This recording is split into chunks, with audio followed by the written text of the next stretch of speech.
All right.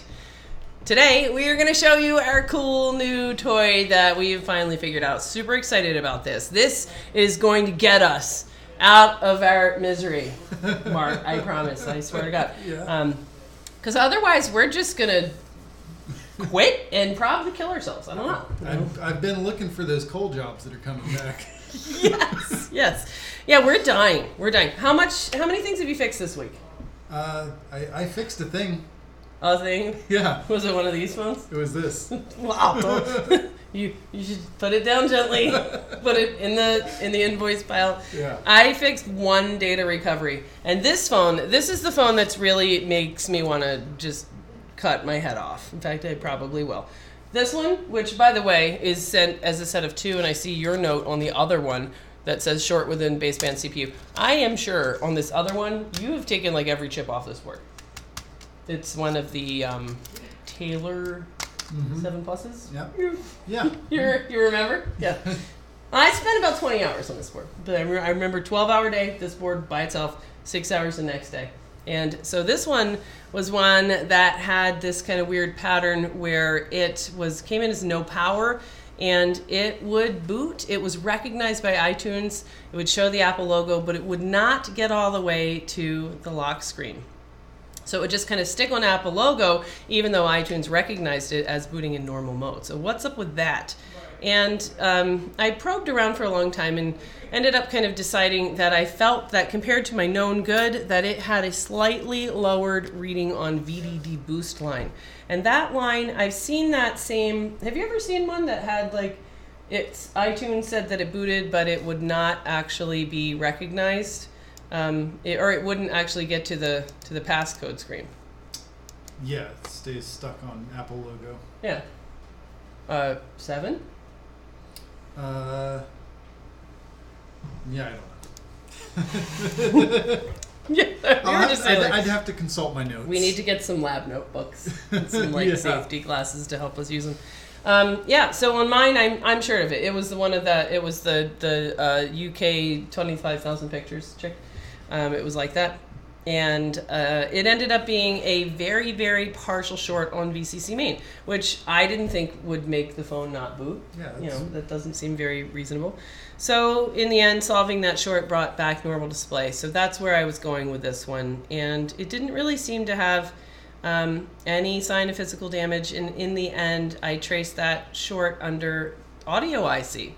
And audio IC came off and it pulled off pad C12. So now we know it's in the sort of flexion-based fault category where it experienced some kind of damage that pulled, stretched, tore that C12 trace under audio IC. So then I tried to boot it with no audio IC on it at all. Now you've booted a phone with no audio IC. Yes. And that phone also had no speaker in. Yes. Okay. So then we don't know what happens if you try to boot with just no audio IC. Yeah, I'm not 100% sure that it booted with that no audio IC. That page in your notes, Underdog. I spilled coffee on it. You spilled coffee on it. That's right. Okay. So that's where we're going with this stuff, is that we really need to kind of like systematically figure this stuff out. So here's where we're going. This phone ultimately booted up just fine, yay, after running jumpers and putting on a new audio IC. And then it wouldn't activate. So it had a secondary issue of a baseband, some kind of fault in the baseband. And I still don't know what that is, and I probably never will. Then why don't you tell us about your audio IC phone today? Because there's a relationship between these sort of like audio IC flexion-based faults and baseband CPU or baseband PMIC, something to do with baseband faults in the 7 and 7 Plus. So mine, first thing I did was just swap out the front camera flex. So was this, how did this come in? What's the deal? Bootlooping? This came in, the note said that it started with audio not working, voice memos not usable, and input lag on touch. And then progressed into a boot loop. Okay. So when it reached that's the my easy hands, one that you fixed? Yeah. Wow. All right. Yeah, when it reached my hands, it was boot looping. So I've seen front camera flex cause that, so that was my first thing, is rule that out. Yep. Exact same behavior with a known good front camera flex. Okay. So then next thing I did was take audio IC off Yep. and try to boot with known good front camera flex and no audio IC. Same exact behavior. So then I placed jumpers on every necessary pad that's on that bottom row. On the 12 row? Yeah. And put audio IC back on. The same audio IC back on. Same audio IC. Okay. Not even reballed. Not even reballed. Okay. That's how I roll. Because that's how you roll. Yeah. Alrighty. Okay. I'm a professional. So I'm a professional. Okay. And it booted right up. And it has reproducibly booted since then. Yeah, I mean, like 3 or 4 times. And so you saved, and here's where we're going with this stuff. We are trying, here's our goal, here's our grand goal. Hopefully you guys can help out. The community mission is, let's see if we can get some precision on figuring out ahead of time in advance whether or not your iPhone 7 that's not booting, so boot looping or in recovery mode, that kind of thing. A boot looping, no power iPhone 7 that doesn't have a short on a main power rail.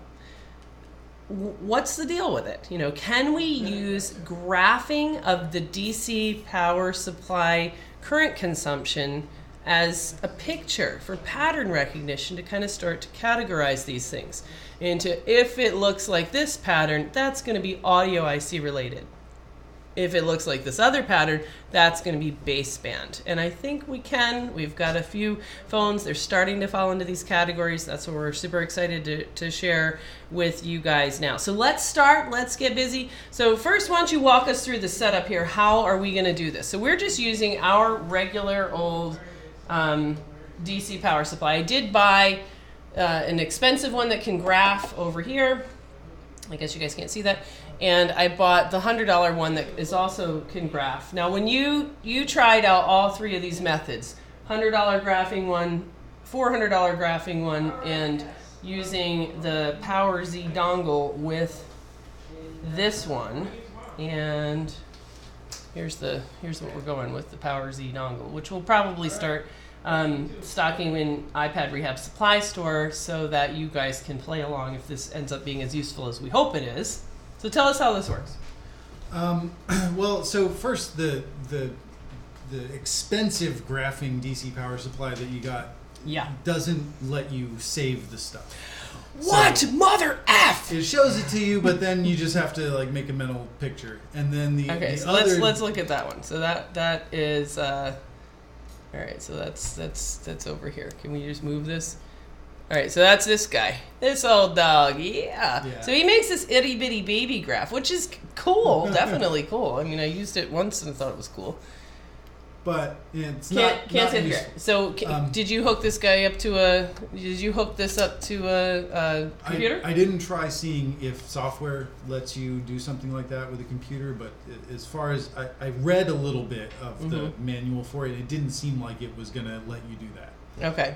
So the other one, the $100 circuit specialist, the tech power one. Oh, circuit specialist. Yes. Yeah. So that one does let you hook it up to a computer and save, but the resolution is really poor. It doesn't do any better than 1 second resolution. Okay. And then so that's not useful. Then I tried this Power Z dongle, and it lets you do like 100 frames per second. Okay.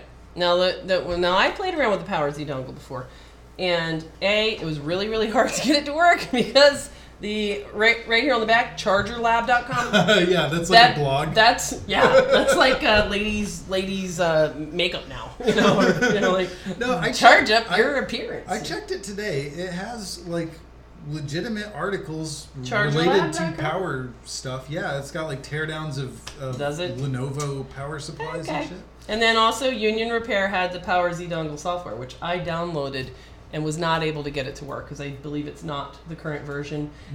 And I didn't speak enough or understand enough Chinese to get it to update from the software.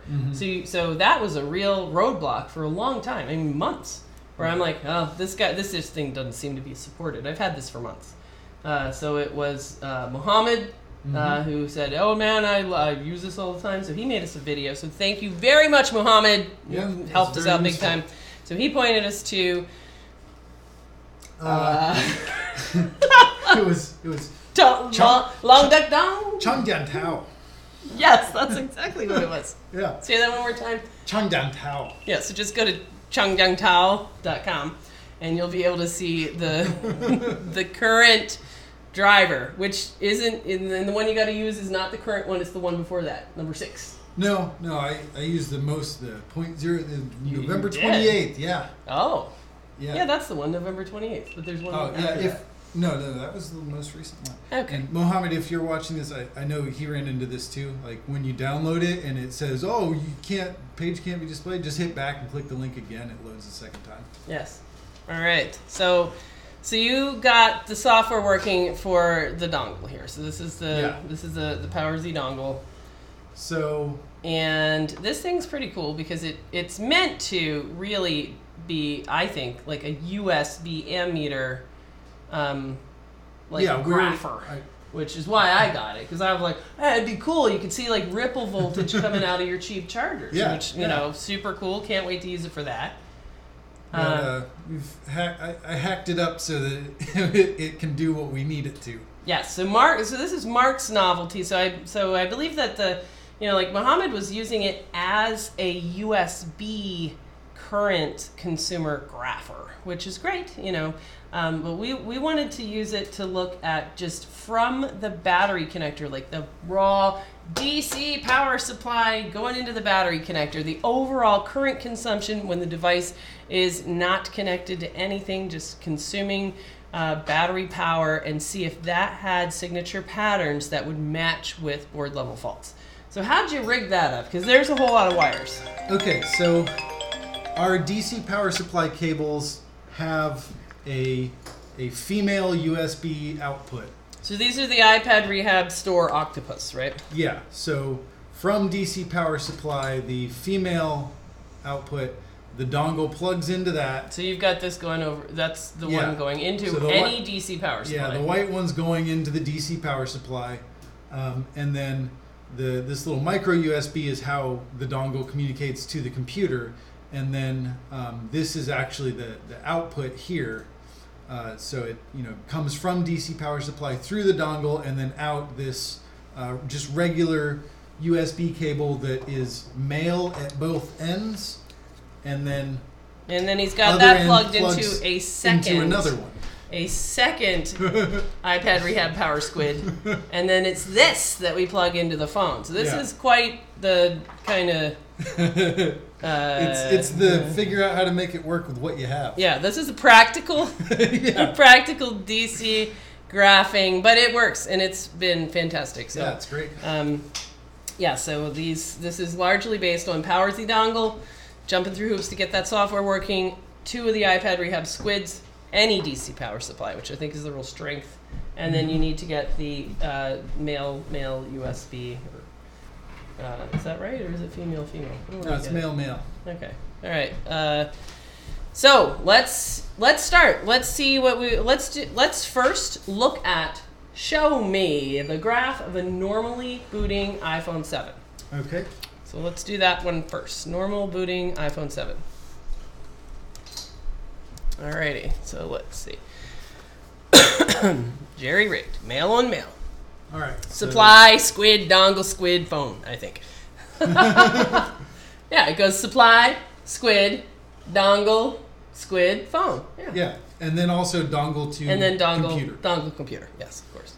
All right. So I'm ready if you want to pull the... Okay, so what we're going to do, so what you see up here, up there, right there, yes, is one of the ones that we were playing with earlier. But let's start a new tab. So we're going to head over here to the Power Z software, and I'm going to go new.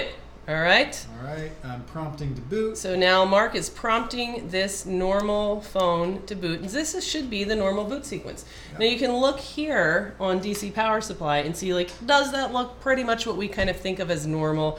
And it seems to be pretty normal. And this is kind of writing out the relatively normal looking graph. And then we can see this phone here should be booted up very soon now. All right, so this has a normal home. It has its native home button and its normal flex. Yep. All right, we'll see. Any second now. All right, and we can even see like how many seconds has this thing been trying to boot. So this is now going on to. All right, so there it is.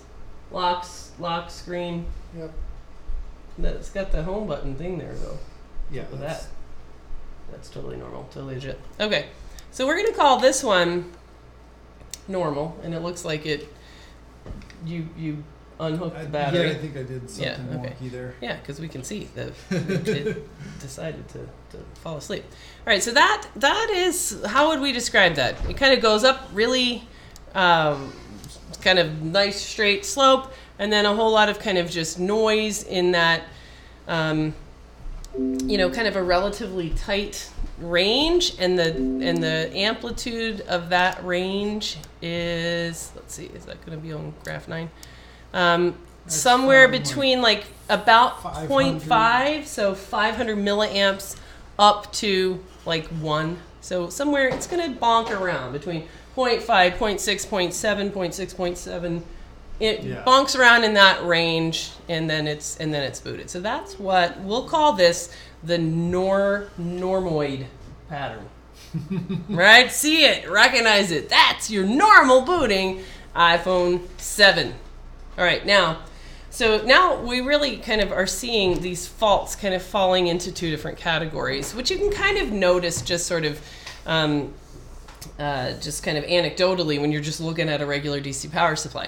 So let's divide these into ones that we are going to call audio-like and baseband-like. So the fault somewhere under audio IC, or the fault, or one of its data lines, maybe somewhere else on the phone, maybe it's the I2C whatever line for audio, that goes elsewhere. But we'll call it audio-like and then baseband-like fault. So let's see what those look like. So which one should we pick?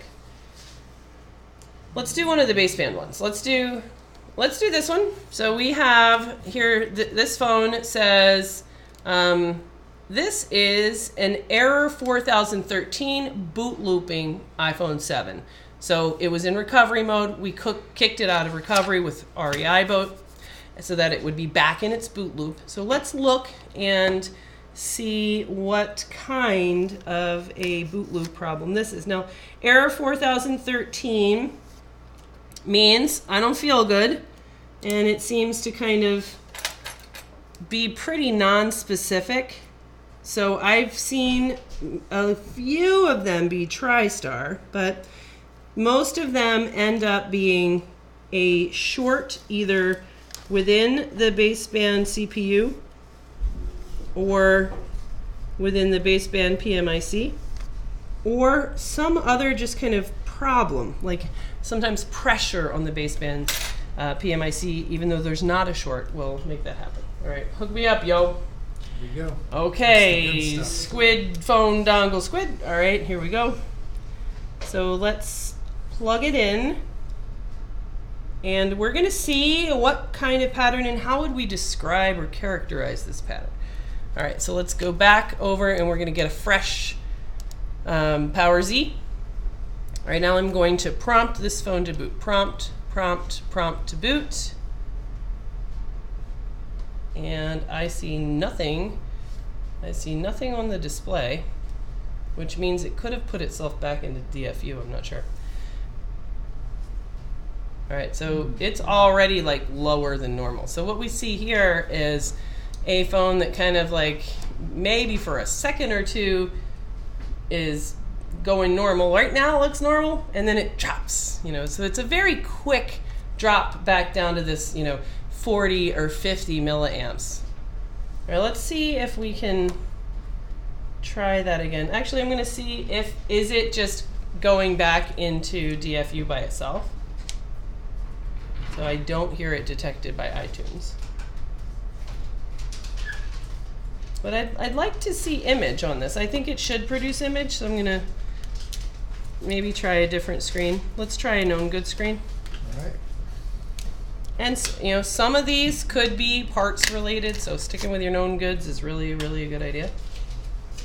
All right, so we've got a known good front camera. This guy is like golden because a lot of them just get unhappy with their own front cameras.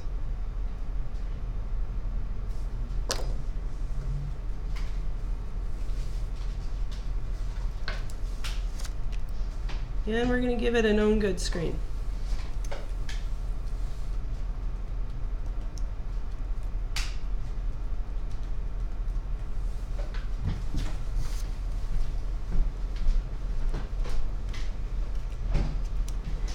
All right, so I'm going to clear out the good old Power Z dongle software and tell it to go again. So here we go, and let's prompt it to boot. So prompt, prompt, prompt with the power button. Okay, now I see on this screen, I see an Apple logo. Let's see if you guys can see that. All right, so we've got that same thing where it kind of starts off with a normal, let's hold this up so you guys can see it here. There we go. Here's the start of our Apple logo on the screen. Look at that. It runs up like it's normal, and then look, we get this kind of fade to gray and then no image whatsoever. And look, it makes this very, very heartbeat-like reproducible boot loop. And it's a quick boot loop. The entire boot loop, we can see it on here. It takes from about 5 seconds to about 23 seconds. So this entire boot loop sequence, which is going again and again and again by itself, so it's boot looping on its own, it's starting, it's reinitiating that on its own, and it seems like it's kind of going through these same sort of patterns where you can even see, like on the graph here, you can see like this little blip, pause, bigger blip, and then it runs up to a big spike all the way up to like 1 amp. And then it'll drop down to this kind of classic 0.09. So it drops down to 90 milliamps, which we know 90 milliamps is kind of like CPU shuts off. And then it'll kind of spike up, and then it'll start the boot loop over again. Oh, you know, I forgot to change a setting on that where it says SPS. Change that when it's not recording from 10 to 100. That's samples per second. Okay. So that's probably why you're not catching the same height on the spikes. Okay, gotcha. Because yeah, otherwise it would be a little bit more reproducible. I mean, the overall pattern looks the same, but yeah. I see what you mean. That the amplitude on that final spike, it's like it's very transient, and if that's when it's sampling, it draws it all the way up to 1. I'm gonna watch it here on DC power to see does it always hit 1. So it's low, low, low, low, low, little spike. Apple logo comes on at 200 milliamps, hangs around 200, 300, 700. So that one went up to 0.7 that we could see. Yeah, that's about what it says. That's about what it says, yep. Same thing. It's almost like, I mean, that's such like a sudden, like that's like it's triggering a shorted line. That was 900 that time.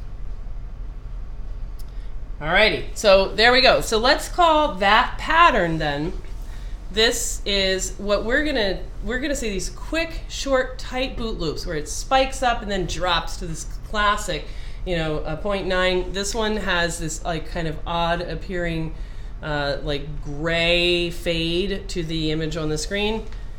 This is in the category of what we'll call baseband-like boot loops. So let's get this screen off and let's try another one. So I want to show you another one that we'll call in the baseband type boot loop.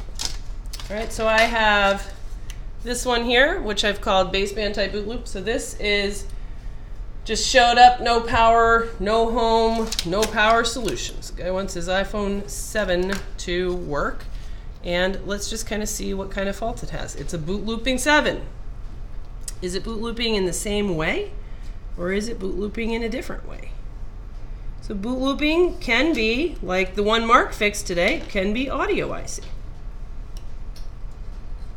Or it can be not audio IC. All right. Or it can be anything else. Right, exactly. Now what made you go after audio IC on yours? Is it because of the history? The history, yeah. I really did. I didn't think it was going to work just because that's... Because nothing works. That's how it goes. Nothing works. Everything we get is incredibly hard. Even the students. Like today, it's day 2 of the course. So backlight, they're all experts on backlight. So it's like, let's get them out to some backlights. They're going to figure these out from the schematic. So the first one I look at, an iPad 2, massive prior repair attempt, diodes on backwards, and it's got an iPhone 3G coil on it. Okay, so John. And then these guys, it was a iPad mini, massive prior repair attempt, no charge port on this thing whatsoever. You know, all kinds of... Change the sample rate. Okay, change the sample rate. Are you sure we should make a change? Yeah, so then it was like a clear, like kind of mechanical short to 1 or 50? 1? 100? Yeah. Okay.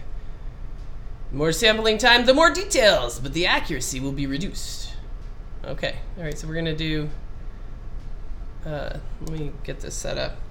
So they had, you know, what was like, you could tell, like, that's a mechanical short from a blob of solder there when someone tried to jump a filter. Yeah, they should be able to figure that out. Which they did. They figured out that quickly. I didn't see it, but I heard. They readily were like, wait a minute, that could be touching ground. Yes, it is. Yeah, they did good on that. And then these other guys, you know, they've got the 6S, and it's not the 6S with the classic filter. No. It's the 6S with the big ass short. Plus, prior repair attempt with solder balls squeezing out from somebody messing around with the image stuff for no reason. So, that's what our day was like at Practical Board Repair School. And so we don't want any donations or, you know, any kind of love. What we want is easy repair. So send us your easy repairs, or we're gonna quit and die. Send a connector job and write for Mark. Yeah, right. Send a simple backlight job that just says, you know, you guys don't quit. All right, do this backlight job. I don't care. I'm gonna find this clean coal job. Even if you have to like blow a backlight just to be able to send an easy backlight job. All right, here we go on this one. So we've got Apple logo. And now we're gonna see what kind of a fault is this. Oh, we've got that sort of grayed out thing going on again. Will it boot by itself again? Okay, I see Apple logo, so it's kind of starting a boot loop again. Reproducible. So this looks like is the same boot loop, about 15 it really seconds. does. It's a short, tidy little boot loop where it does the same thing, where it kind of like runs up, hits almost 1, and then it drops to this, like you can see that line, that like dead, like flat line that's right at the 009, you know, like the 90 milliamp baseband of death flat line. And then it drops, and then it starts over. So right now, the gray out and the drop, these are both having the same kind of like image artifact, gray, where it kind of fades to gray. All right, so here it's going again. We've got our Apple logo, so we're going to spike up. There we go. There's our spike up to 1, and then our gray out, our flat line at our 90 milliamp, and then we finally give up, drop all the way back down to 0, and repeat. Very reproducible, tidy little boot loop. So we'll put this one in the category of basebandy type boot loop. All right, so there you go. Another basebandy type boot loop. I wonder if the gray is just what 7 LCDs look like when they have backlight no image. I don't know. All right, let's look at the other type so that we can kind of, you know, see, all right, that's what a boot loop looks like. They all look the same. Let's see the other style. All right, so let's look at this one. So this is a phone that has come here for, the guy says, I've got lag and audio IC issues, self-diagnosed. In our hands, it did boot up, and it seemed to be okay, like really largely, like seemed like it didn't have anything wrong with it. Yeah. And then when you hit voice memos was not grayed out, but it would not let you record a voice memo either. And attempting to record would induce lag. Yes. All right. So which then went away when you closed the app. It did go away. So this could be parts. We don't know, you know, but we have not kind of ruled that out. We just opened up these. We're trying to see as many as we can. So I will put back on that same exact screen just to kind of keep our variables down. And while I'm doing that, let's check in on chat. What's up, chat? How are you guys liking all of this? Time of death, 21, 20. I think it should be time of death, February 2018. iPad rehab quits because shit just got too fucking hard. iPad rehab quits because nobody sends us anything repairable anymore. All right. Yeah. Oh man, the worst last week was the S6 data recovery that was like set aside as when the easy job. Yeah, when I get so frustrated, I just need to grab something I can fix. Yeah. And I get to that point, I grab it, and whoever looked at it before me took the UFS chip off and then didn't give it back to the customer. Throw it away. Yeah. Here's your non-working phone. I'm gonna take your data and put it in the trash can. Yeah. Send it to Mark. He loves this. He loves it. Yeah. Well, that's like why I had to do that rant on the PMIC where I'm like, I see like rush data and I see backlight anode line short. Yes, something repairable.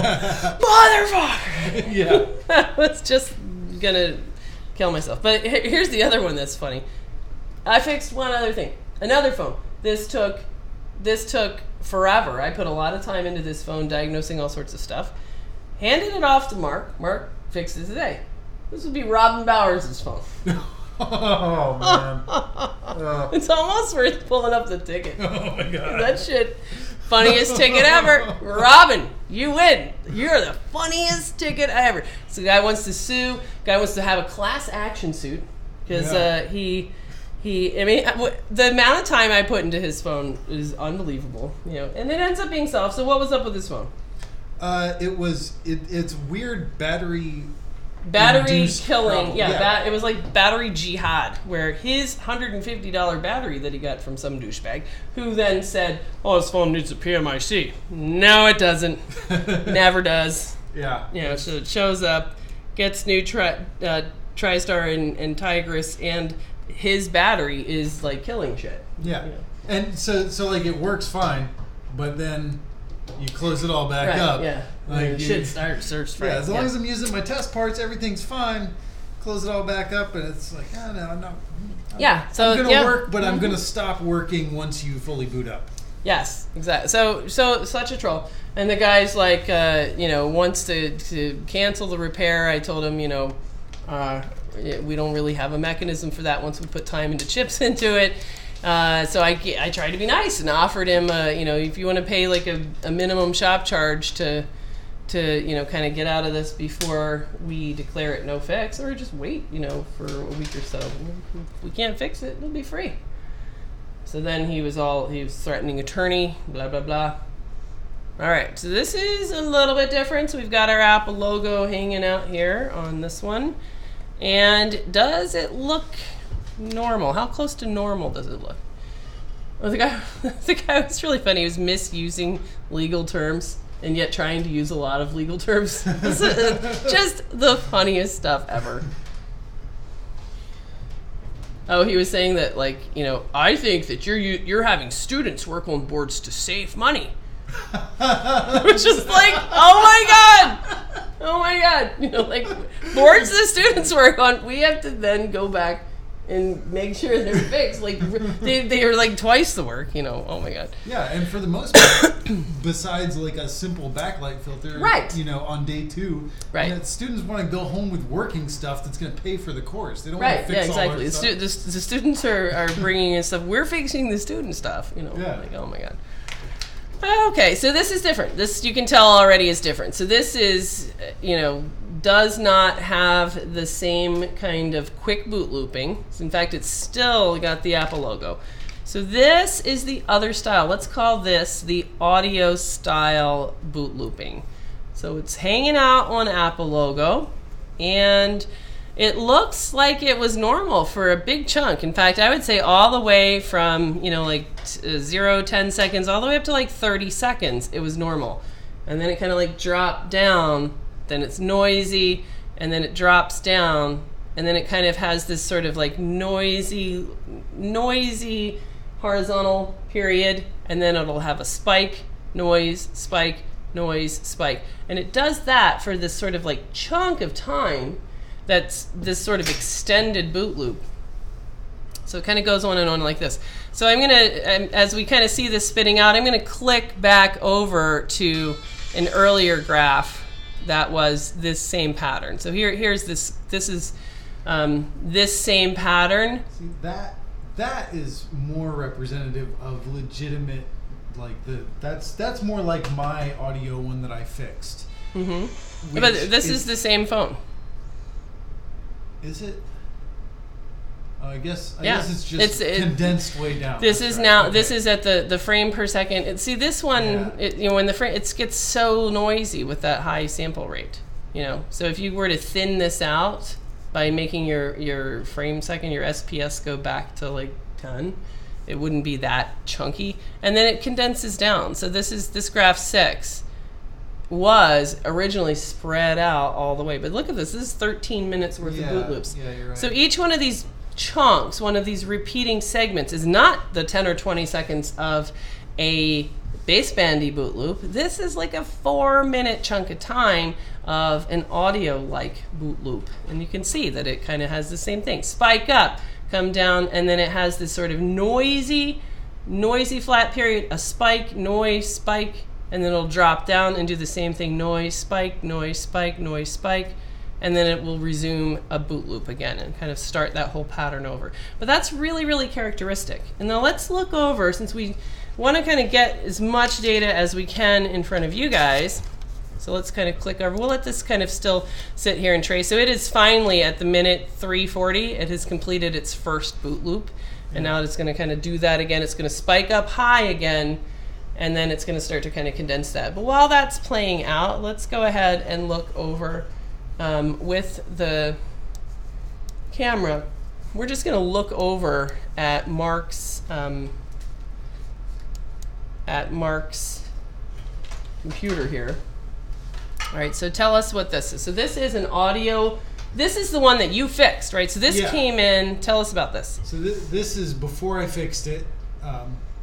It came in. So this was just it's boot looping. I don't know why. No, this was.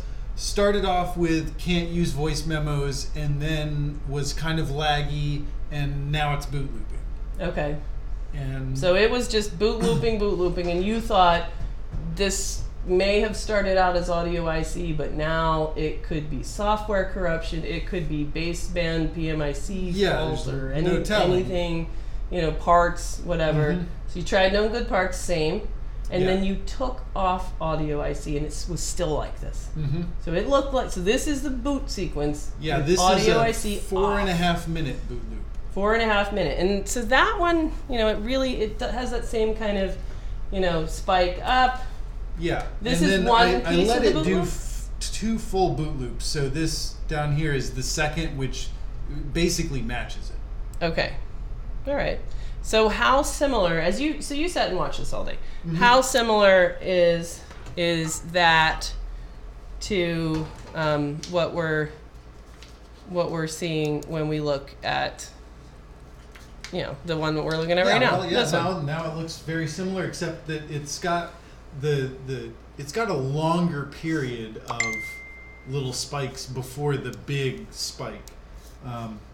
Mine had a couple of periods of like large amounts of noise from like 300 to 800 milliamps, and then it would go back to the short spikes. Yeah, and this has noise from 250 to 0.6. So that I see what you mean, though. Yeah, that's all very up here. Okay, now compare that to 6. So this is another audio-like one. Now this is the sample rate is lower, but it's the same kind of thing. This is really, really, really different. These are 4-minute boot loops compared to these. These are little 10, 20, 30 seconds. This is a baseband-like boot loop. And these are characterized by the big spike up and then quick drop to this characteristic flat line, a flat line at 90 milliamps, and then dead, and then restart. That is kind of like a basebandy one. All right, there's another baseband-like boot sequence. Audio boot sequence. I don't remember that one. Baseband. I think 9 might have been our known good. This one? Yeah, Oh yeah, that does look like good. Yep, Yeah, that looks like good. And then it's real short. And this one, audio. Okay, all right. So that's what we know so far. But it would be kind of fun. Hey, how about why don't we take this audio one that seems audio-like? Why don't we have you do the exact same fix, where you don't reball it, you don't use a new chip, just add. I'm tempted to say just like one jumper. I don't know. I guess we should stick with the 4 jumpers, and then we can whittle it down as we go. Yeah, the problem with the like starting with 4 and going down is I think that will screw up the ability to not reball. I agree. Yeah.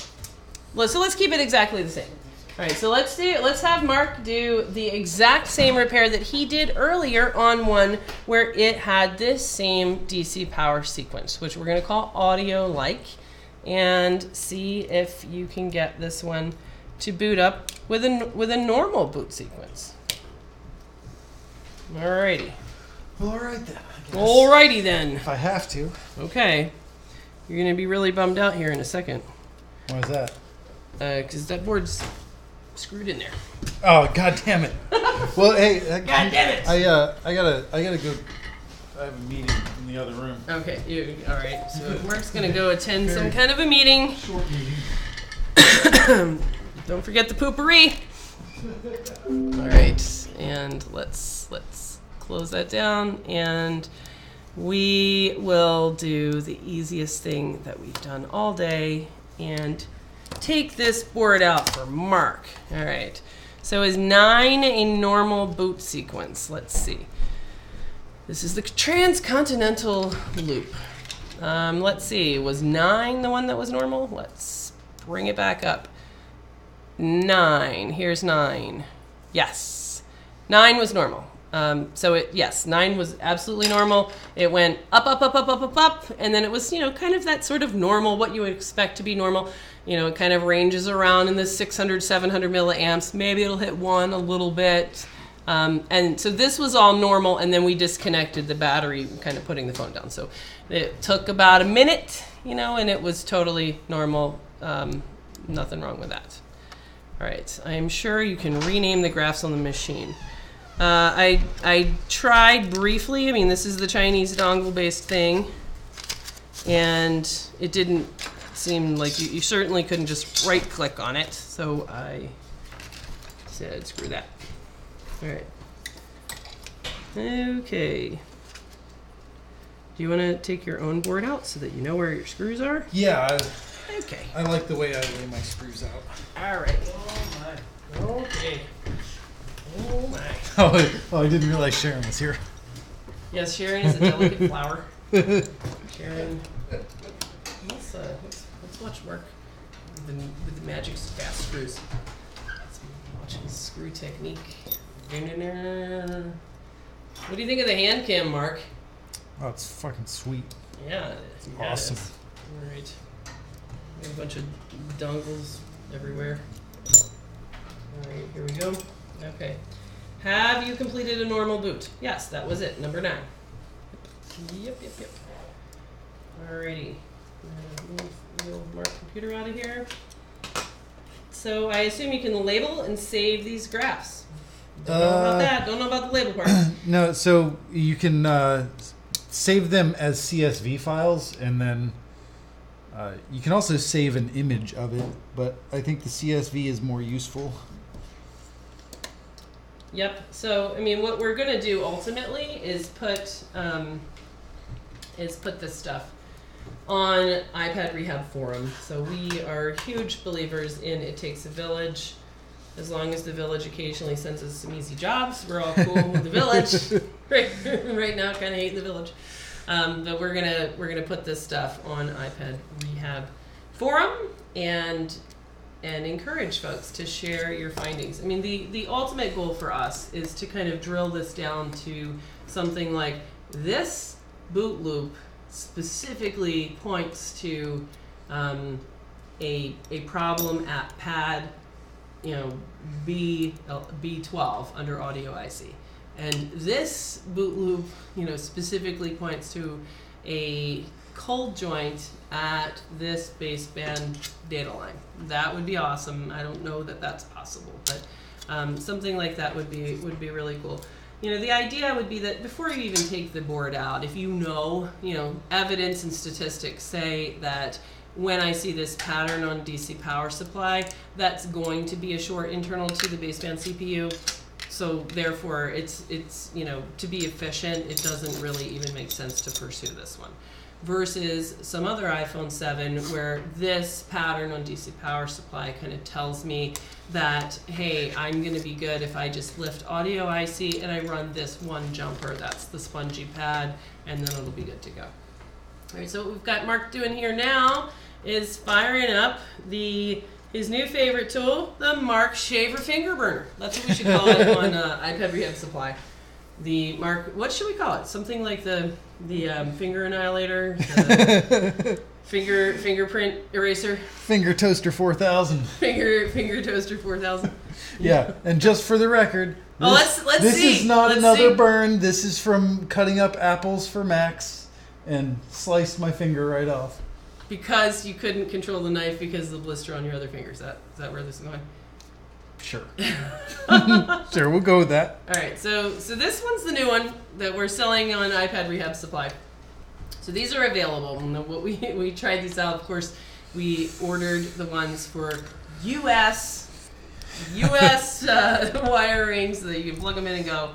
And what we got was U.S. wiring, as long as by U.S. wiring. Here, pass the mouse over here before you get started, so I can kind of make it so we can see. All right.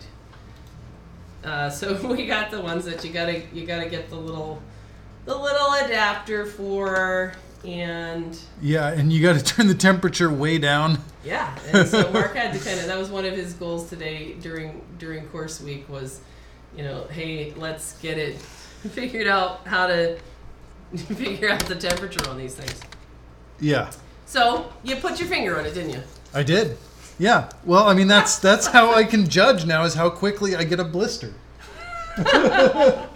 And you said these are hotter than the other kind that we had, right? Yeah. And then I went and took some leaded solder to see at what point it melts, and with the normal US 110 volt one, it melts at like 190, 200, and on this one it melts at 115. Wow. Okay. Alrighty. Lewis is around. Hello, Lewis. Oh, hi, Lewis. Hello, Lewis. Hey, guess what we're doing, Lewis? We're fixing MacBooks. Look, Lewis. Look over there on that student's desk behind Mark's shoulder. Oh. You can't see it. There's It's a a MacBook chair. over there. MacBook over there, and MacBook over there by Sharon. Yeah, baby. We're gonna be fixing some MacBooks left and right. PBRS students. We went over the whole one wire thing today. Crazy.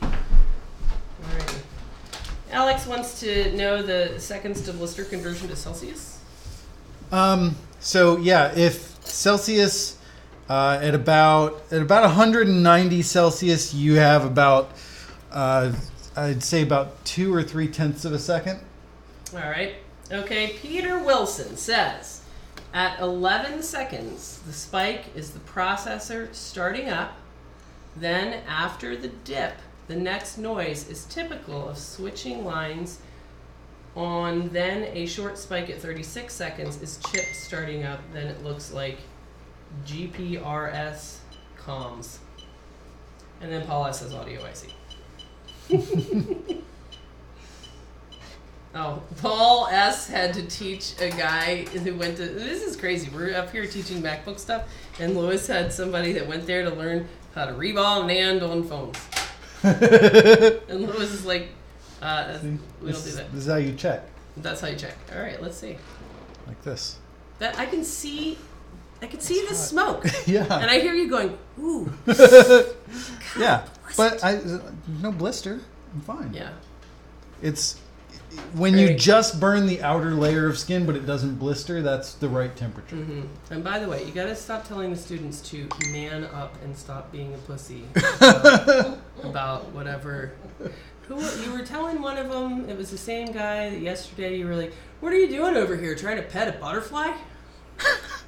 That's what I heard. It was in the things Mark said during course week part. What are you doing over here? Trying to like pet a butterfly? And I don't know what you were talking about today, but I definitely heard you say something like, "Yeah, you gotta stop being a pussy." Something like that. Well, I don't want to hear any complaints about, I might get burned. I'm not the right person to complain about that to. Lewis gave us a shout out on the Pennsylvania Public Radio today. You know what? I talked to the Pennsylvania radio guy too, which I think is really funny because I told him to talk. You know who I told him to talk to? Bo Dorsey, because he was really interested in the whole raid thing. Oh yeah. Yeah. All right. Let's see if we can switch this over to. Let's watch this operation on Microscope cam. All right, here we go. It's gonna be cool to see Mark under the microscope, and that's pretty cool. So you're taking off audio, I see. Mm-hmm. Now I haven't really dialed yours in yet. It seems pretty. Yeah. So I'd just go up like 5, maybe 10. I'm giving you more air because that just sounds super loud.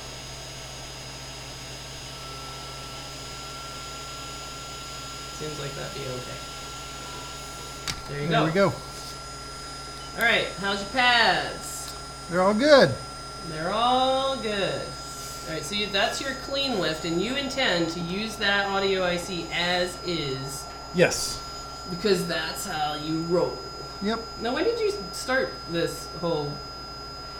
I'm sure that Robin Bowers would sue you for reusing. So, there's some kind of a class action against you. We demand new chips. This started with iPhone 6 Plus long screw damage that would then, once I got that fixed, have touch disease. Yes. So I was like, all right, I'm going to fucking fix it, but I'm not using a $6 chip to do it. Right.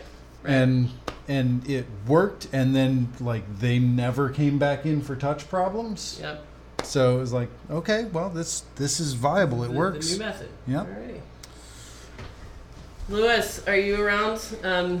Lewis, you got it. I gotta forward you what this guy. He's called a bunch of times. The same guy from last night. Oh, he wouldn't even talk to me. Oh yeah, he wouldn't even talk to Mark. Mark had to talk to his secretary. Tell us what it was like. You called him up today. First of all, we found out that Robin is a boy's name. Yeah, Robin is a man. Sorry about that. Let me pull up his ticket. It is so funny. I gotta read his ticket. Sunday said I'm definitely not allowed to respond. Because I told him, this is the funniest ticket ever. It really was. Let's find him. Let's read it out. This will be fun. This is what we should do on all of our streams. Read our favorite tickets. What are the chances that Robin is a viewer? 0. What are the chances that Robin's gathering evidence for his lawsuit tonight? Yeah, exactly. What is the chance that it's a 100% chance that whatever I read about this ticket is going to end up in some kind of defamation? Court records. That is faux shizzle. Sharon, did you hear about this Robin dude? Hilarious. I have not. This is hilarious. Oh, he wants the douchebag discount. Yeah, douchebag discount. Sunday said I'm not allowed to talk to him. Sunday said you shouldn't? Yeah, I'm not allowed to. Mostly because I would definitely use the word douchebag. For sure. Oh my god. He's asking about the course. Huh. Maybe that's it. That's gotta be a different guy. Alright. Where is this? Okay.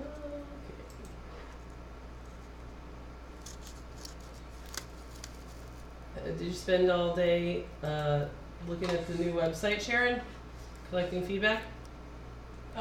Yes, and I do agree with you on some things that you were talking about last night. However, Oh yeah, this is my ticket comment. This is hilarious. Alright, so let's see. This is not working out. Not right now.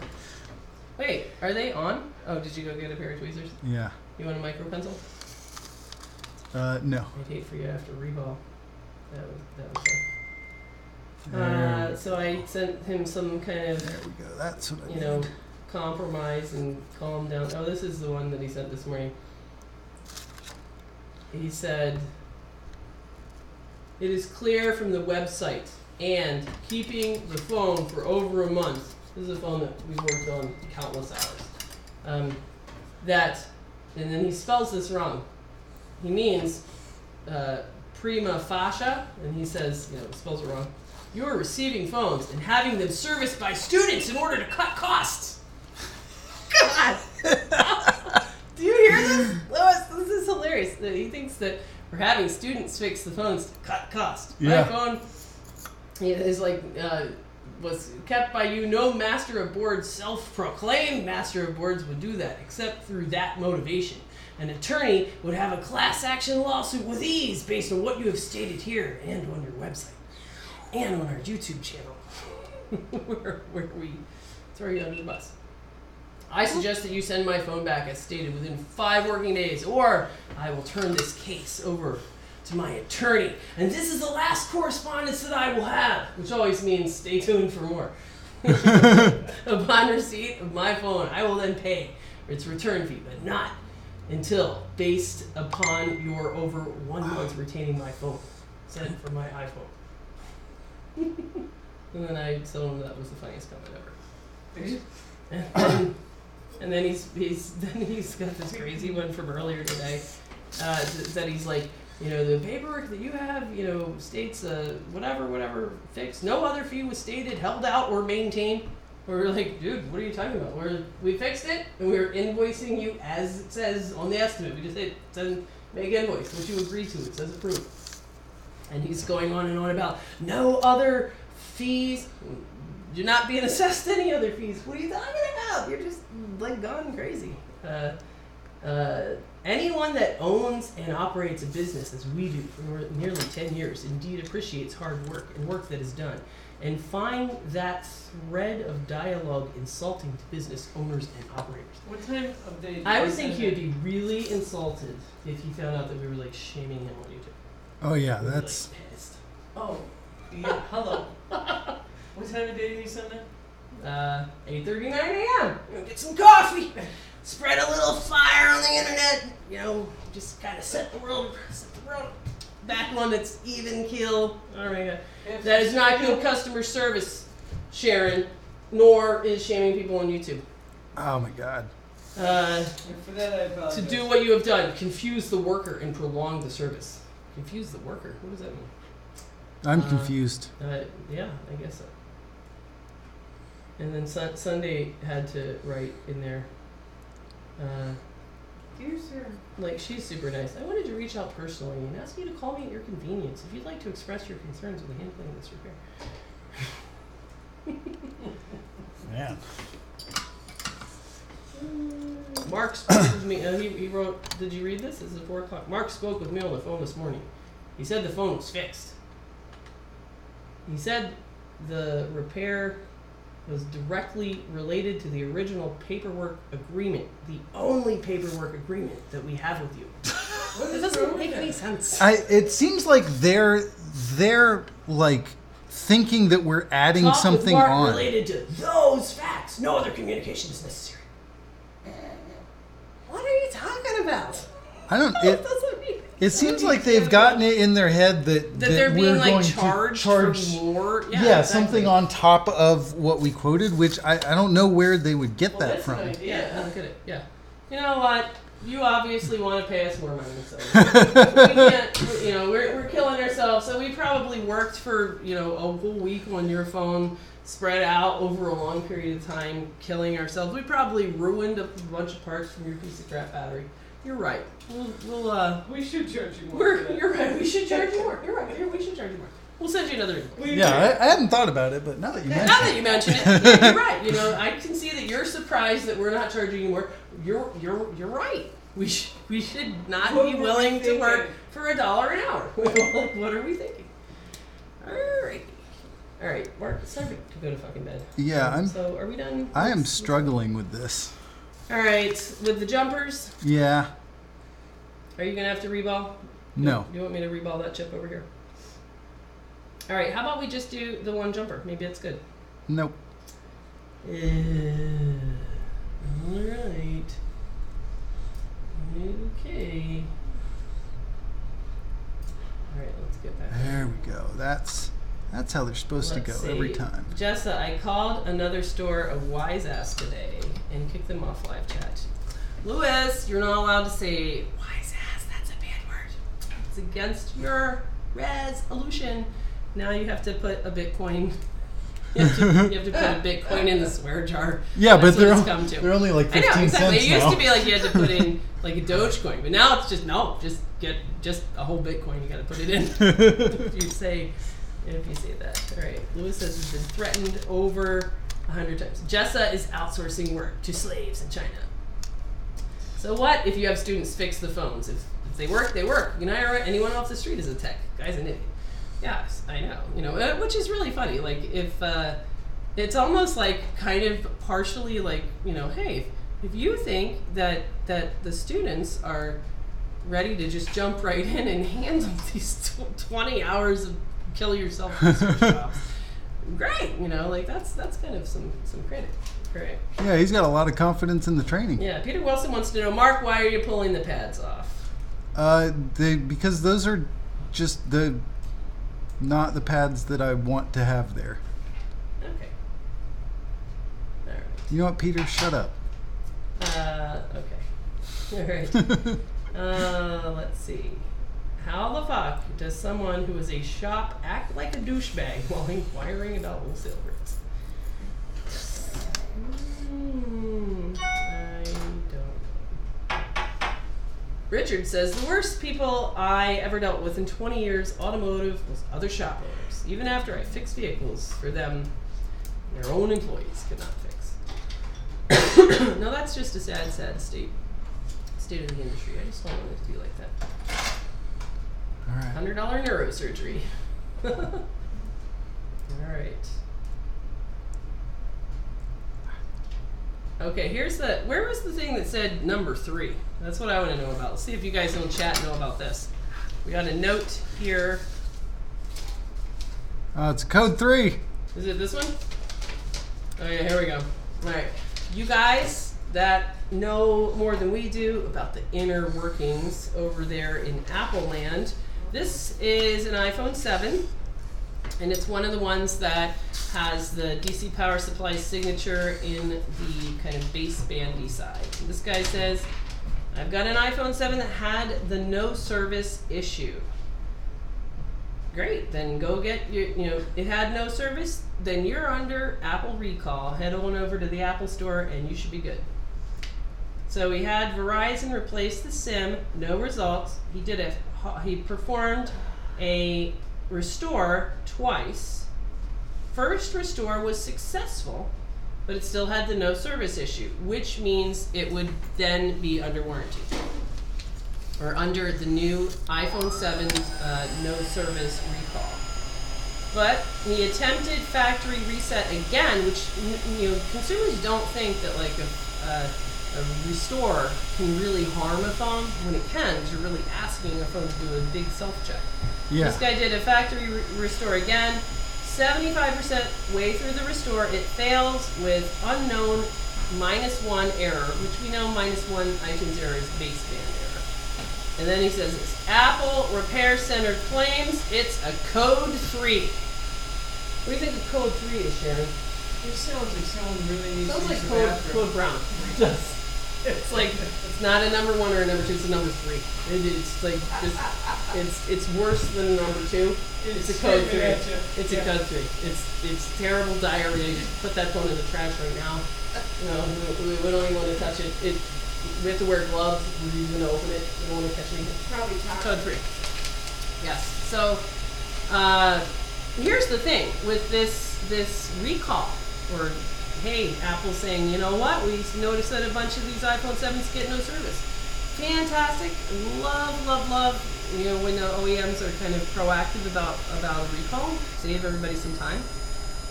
But don't you think that no service, and this is what I asked the Apple authorized guys in here today, if you go to the Apple Store, this is what I said to him, like, what if I go to the Apple Store and I had something that was like, it was no service, and now it's boot looping. That's exactly what this phone is like.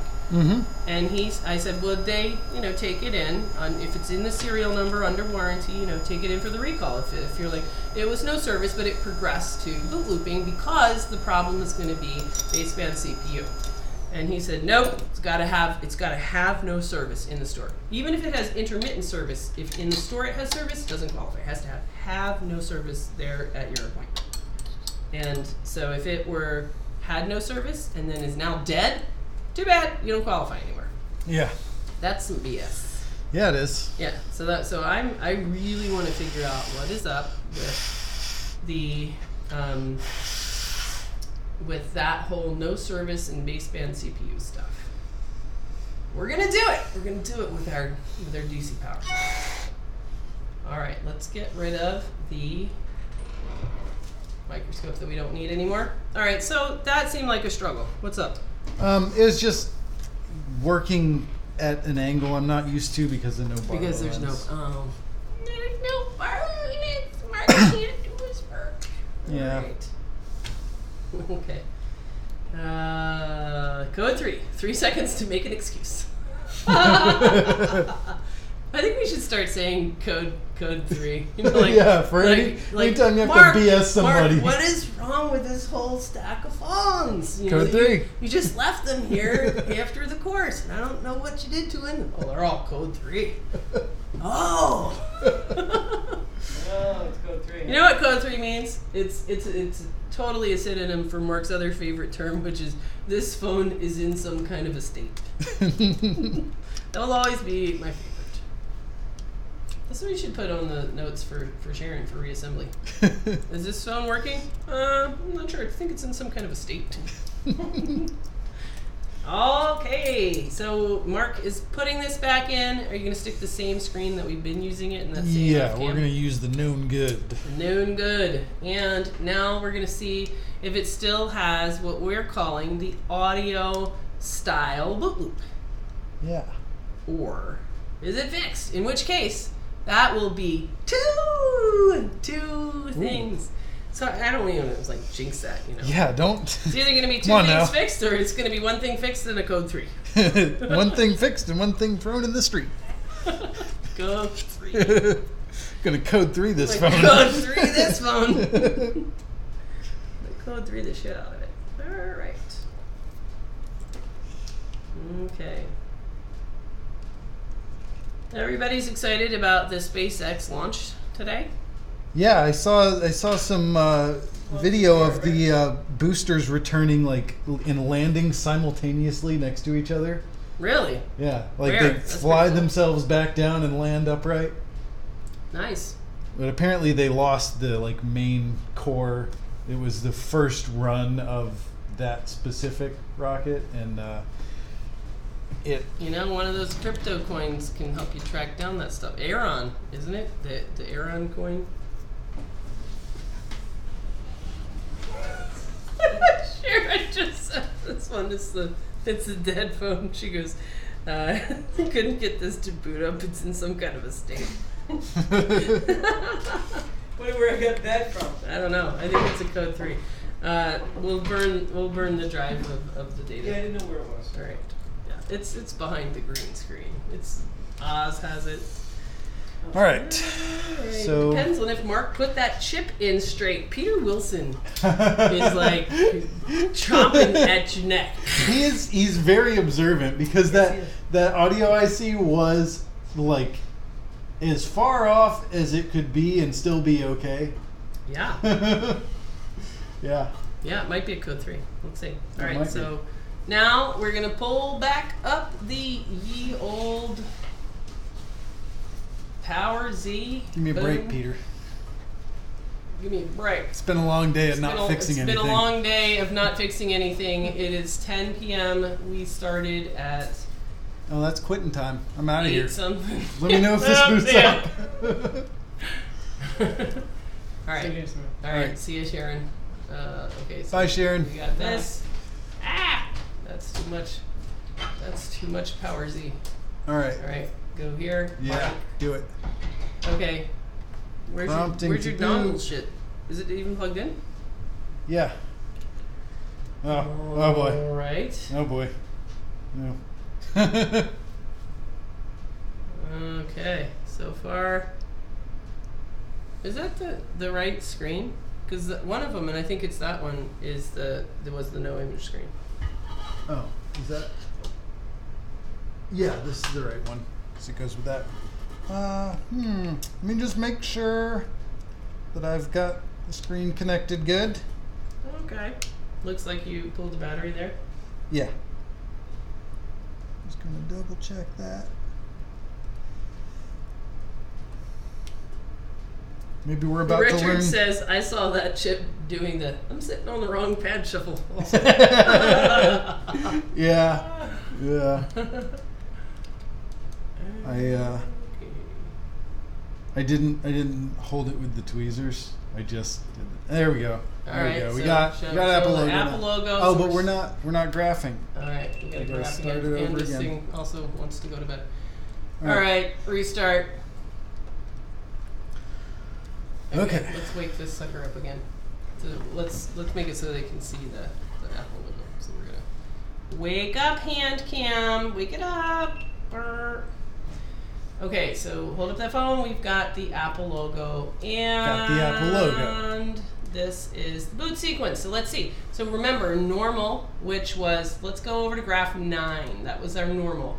Up, up, up, up, up. Kind of noisy, noisy, noisy. One whole thing took about a minute.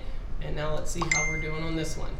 So this is going up, up, up, up, up, up, up, and we're at 35, 40, and that looks way more normal than it did before. So let's see, can it actually boot? Can it boot? Can it boot? Or Looks. is it code 3? Oh, that doesn't look good. I don't think it No, should it doesn't drop look like good. that. That Yeah. looks really, really close. But now it's kind of going back into that 4-minute audio IC I don't kind of like it. pattern. I don't like it either. I don't like it. Yikes. I think we should grab you a new audio IC. Yep, so that, I mean, you can tell already. You don't even have to wait. That should have booted. Here, let's go back to our number 9 and compare. It was really, really close. Look at that. 9 goes up like that. Now, this is going to be really spread out because this entire graph here is 1 minute. So it was the one that normally booted, it went up. Noise in this range from about 500 milliamps to 800, spike up to 0.91 a couple of times, and then here it had come to the lock screen, and then we disconnected it. So this is your normal. Normal does not drop back down. And this is, let's see, one of these would be, that's basebandy. That looks like normal. That's looks like a normal or a start of a audio IC one. I think. All right, so then these ones are your quick little repeats that are baseband-like. This one is an audio IC one. So this is a long 4-minute boot loop, and you can see that it kind of runs up like normal, but then it has this drop, and it comes back down to this kind of 500 milliamp pattern. Now let's look and see what this one is doing. This you can see, you know, like That looks like the one I was looks like seeing audio earlier IC with, off. Yeah, audio IC off. So this looks like audio IC not on the board. In fact, why don't you take audio IC off and see if it's exactly the same as this. All right. Let's give it the whole 4 minutes so it can form its pattern. Okay. So the pattern is like a 4-minute pattern. So it is getting noisy. That's pretty cool. Alrighty. But look at how closely that matches that one there. Yes, let's do that. So we're gonna kind of now compare this one that's kind of mapping out right now with, we're gonna kind of put this down, with one that was on Mark's computer here. That is the before I did anything boot loop. Yeah, look at that. That is like a match. Look at that match. It's a completely different phone.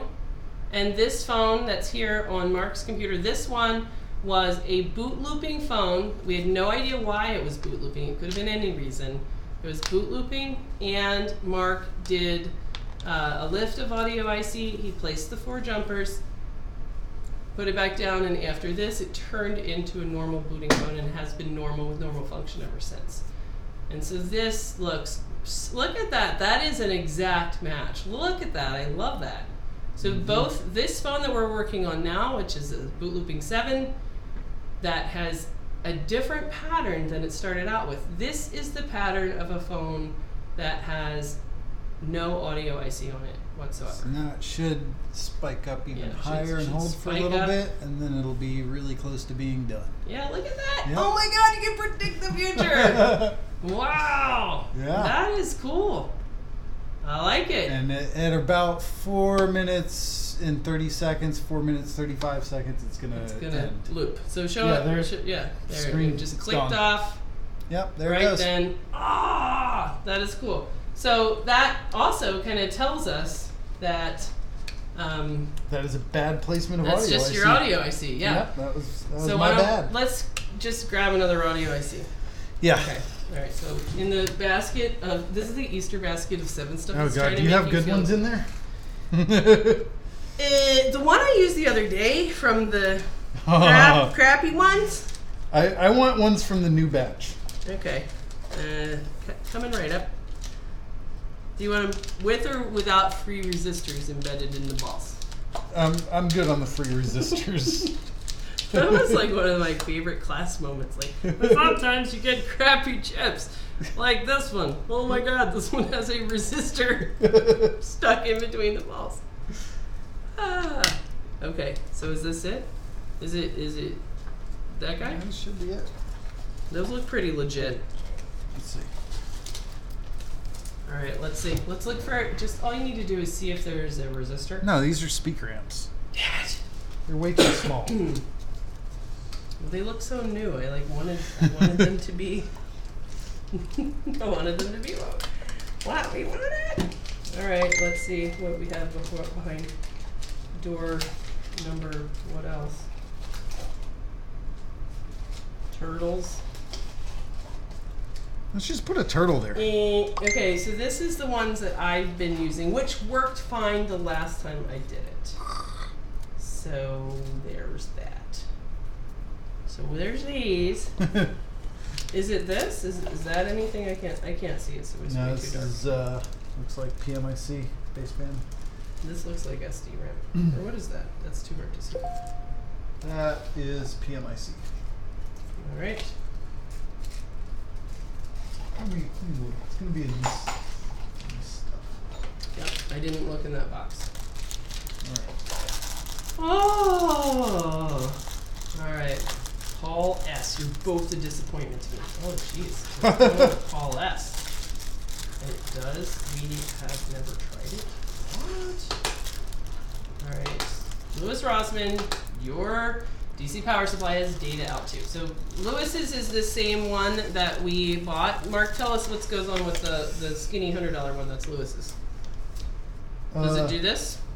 Wait, the what? What are we The talking circuit specialist one? about? No, it doesn't do this unless you hook all this stuff up Right. the same way, and then it would. Right. But yeah, the graphing that it does through USB to connect to the computer, in the time that I poked around with it and read and tried to get it to work, all I could get was 1 second resolution, which I didn't feel was good enough. We are witnessing a massive leap in phone diagnosis, the same way that the stethoscope revolutionized medical diagnosis, viewing into the heart of the patient. Yes, Robin Bowers will forever be shamed. Will forever be code free. All right. I am, like this is gonna this is like cryptocurrency. This is either gonna be like, hey, remember before we all used to graph the DC signatures so that we would know exactly, where these data faults were? If you've got a short, great, that's fine. Everybody loves shorts. Power line, find a short, no problem. Love it, solvable. But when you have like mysterious data line problem, phone says he doesn't feel good, he's in some kind of a state. No physical sign of damage. You have absolutely no which one of these data lines is not working, you don't know. The idea that they're going to be triggered at certain times during this very patterned boot sequence, that you could start mapping and figuring this stuff out. Like, oh, look at that, that's what TriStar does. Makes that thing. Did you get one? No, I'm gonna go get one of mine. Okay. Can't use one of the reballs from. There's only one left. Yeah, that's really funny. Where it's like, it's cool to just lift that same chip, not reball it, stick it back down with a cup of some jumpers, slide it over when it's almost off a whole row. That's cool. But I ain't using no reball audio license. Yeah.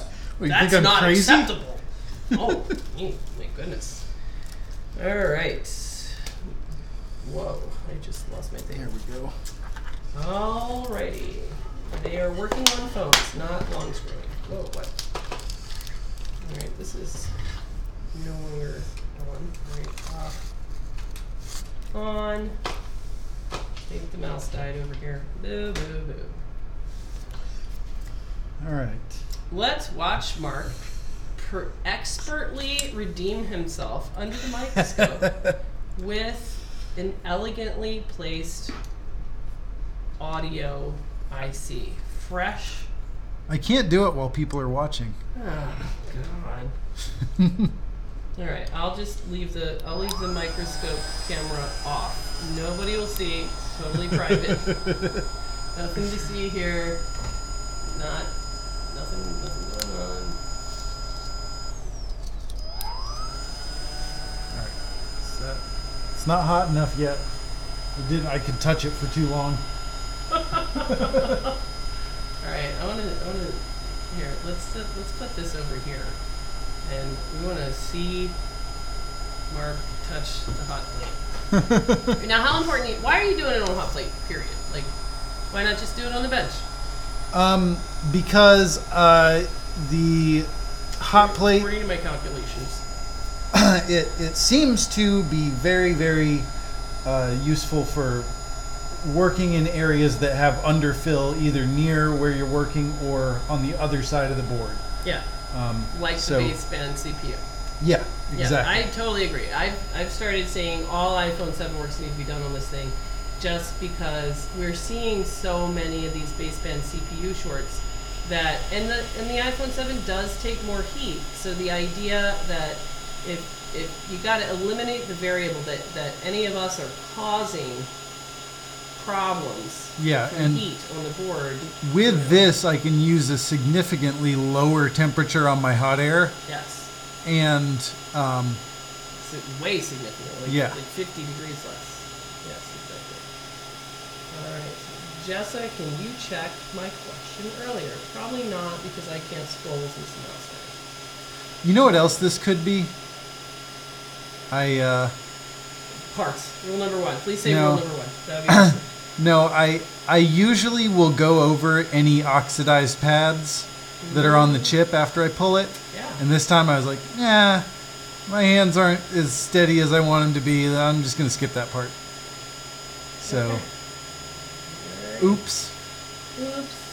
Okay.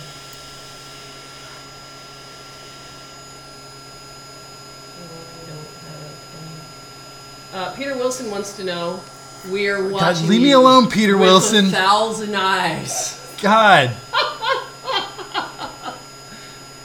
That's pretty funny. We were watching it with 1,000 eyes. Just give me a break, Peter.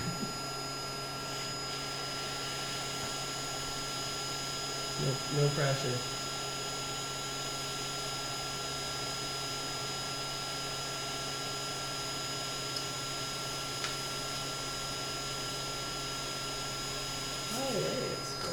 Alright, let's go back and see this. There we go. All right. You're missing a Oh. pad, bro. There's You're your problem. C12 pad entirely. No, I was. My jumper moved down a ball and a component. Wow. Which one? Let me see. My C12. Yeah, I see your C12 going nowhere. No, I have this D12 now has a jumper. Oh, that's to, your C12. to a resistor wow. that it's not supposed to go to. So yeah. So that's that. There you have it. All right. Is it worth Mystery it? solved. Mystery solved. There you go.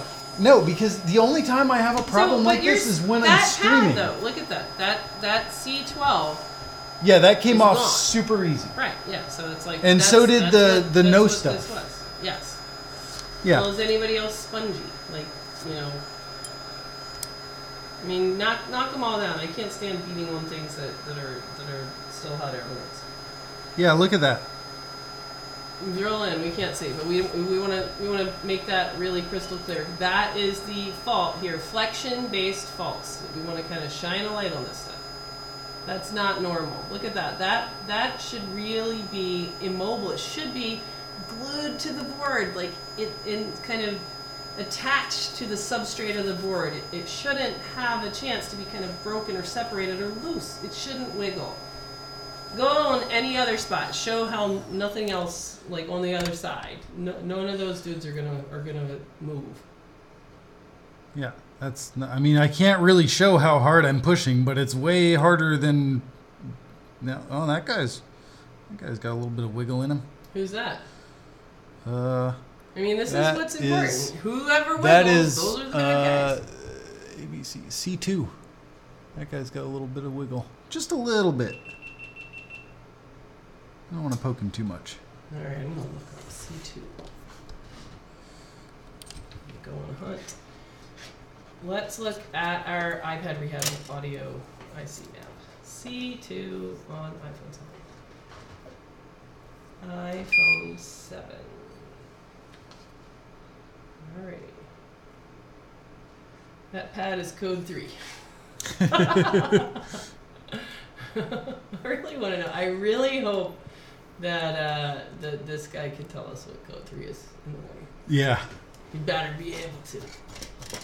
I hope that it's something that is funny, like Yeah, everybody exactly. knows what that Like, is. that's like first and number one. That's like an ID10T error. Yeah, exactly. All right, it looks NC. Was it this one? Yeah, it's NC. Yeah. No. 2? C2. So that's B2. That's that, right? No, ABC goes down. Yeah, there you go. Also NC. NC. I think Okay. that whole section is NC. Alrighty. Let's wake this sucker back up. No, don't move caps. Okay.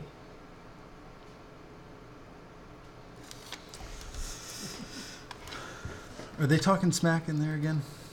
Is that what you're giggling no, about? They're talking about BK software.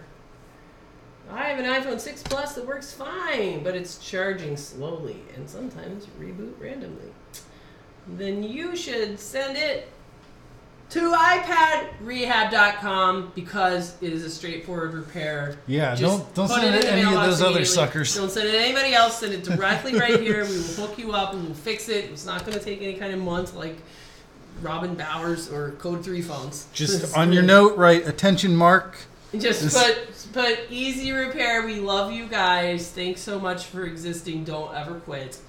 Love your name. And it'll work out great. All right, let's see. All right. Now, the jumpers. Everyone close your eyes. Nobody watch this part. It's a lot easier to place these jumpers when I'm not worried about fucking up balls. So Shlendi Munir says, I'm in Africa. Smiley face. That doesn't matter. We got a lot. We had the guy from Africa was just here. Wasn't somebody from South Africa here like 2 or 3 weeks ago? There was Echo from Echo Nigeria. was definitely from Nigeria. I mean, but wasn't a guy from South Africa in the corner like 2 weeks ago? Like currently from or formerly from? I don't remember. No, you send it to someone else. They do work on it and then send it to iPad Rehab without disclosing the previous work. Then she gives it to a student who reads his life. That's not funny. Yeah, that's not funny at all. That's not funny. That's a little too close to home. It would be really funny if Code 3 meant prior repair attempt. In which case, we could just paint one of these entire whole, like, storage units, like, red for Code 3. Yeah. Alright. All right. This is gonna go a lot easier this time. I'm gonna go easy. Yeah. I'm gonna fix this bitch. Alright. I keep doing that, breaking the stupid wire. Mm-hmm. So Paul Daniels is trying to get Lewis. What are you doing with Lewis? Do you know, Paul Daniels, there are 2 MacBooks. Guess what we did today? Look, there's a MacBook over there, and there is a MacBook over here. Fixing MacBooks with the students. I don't think you can see it. It's behind there. We used the Paul Daniels amazing open board view. Did I just hear the word shit? Because you got to put a Bitcoin in the swear jar now. No, I said shoot. Oh shoot. Okay. Oh man. Oh no. Oh no. Oh, what's happening? Did You lose your resistor? So the downside to the hot plate is that it is very easy to completely Why don't you get melt off the a hot resistor. Why don't you get off the hot plate so that you Because I gotta get it out of there now. Okay. Don't worry. There we go. See, look at that. Perfect. Totally profesh. Yeah, I could see. I would get off the hot plate for doing this stuff. You don't want it to be too much pressure. Yeah, you're right. Fuck. All right, I'm gonna get him out of there, and then Peter Wilson has a comment. I bet he does. Are Peter you Wilson, ready? you shut your mouth. Peter Wilson says, remind Mark to clean the old flux off and clear a little more solder from pin 7G-ish. Says Peter Wilson, who's ready to show you up. All right, Mark Schaefer challenges you, Peter Wilson, to some kind of a contest. Like, I don't know, a trace repair. We'll get some long screw damage going on. Mark always wins those. Or maybe you're probably good for a little audio IC contest. We will put Mark Schaefer up versus Peter Wilson for any microsoldering contest. You know what would be super fun? To actually go to one of those microsoldering contests. Lewis, let's do this. I'm gonna send him a message. I'm gonna tell him that I want us to go to a microsoldering contest. That would be hilarious.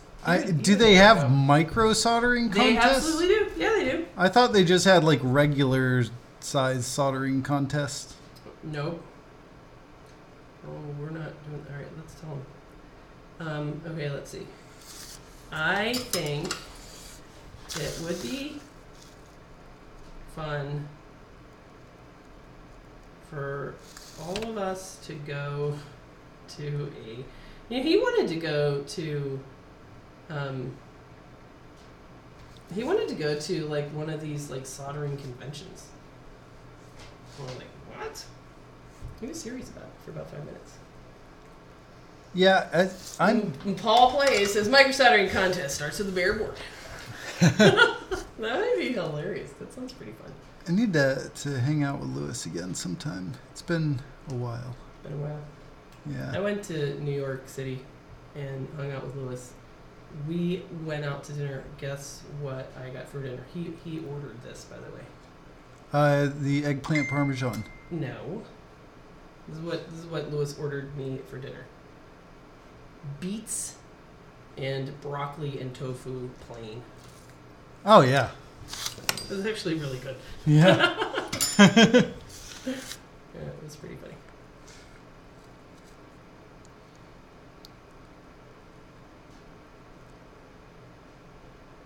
So you're having to do all new jumpers?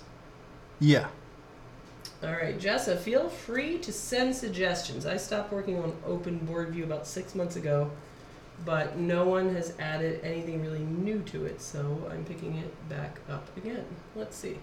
I don't fix enough MacBooks to know. Yeah, I mean, we used it today. It seemed easy enough. We do not know what board this is. Maybe you guys know. Let's see. Let's see if you guys can come up with a schematic. I don't know what board this is. So we got to come up with a schematic for this guy. What board is this? What board is this? We're going to move this so everybody can see this board. This. I don't see... I couldn't find... Or I think I did find the number. I think I had a dream about this board. But now I don't remember what it was. What is this? It's like a 2017 something. I think it's pretty recent. So somebody send me the schematic for that though.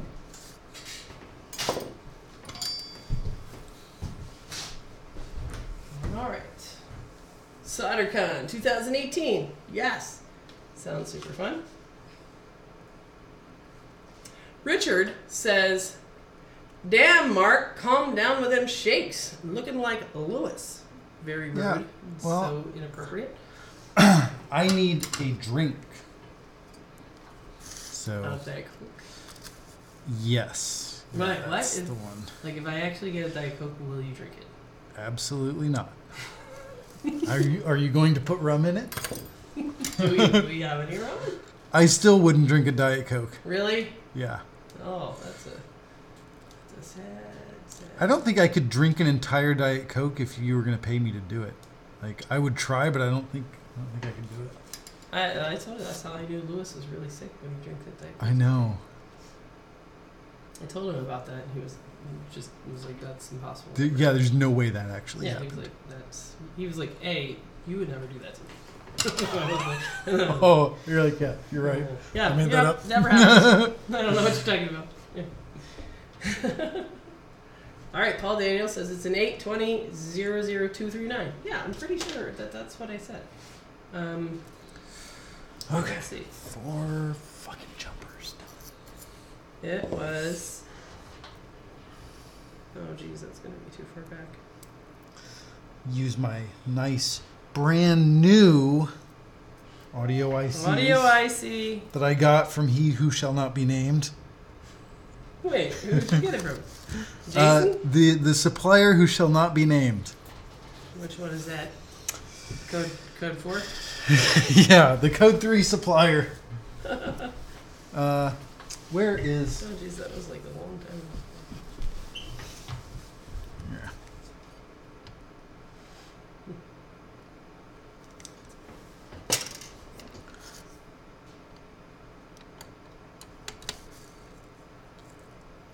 All right, we're hot on the trail of this repair. All right, there we go. She's ready. Ready to go.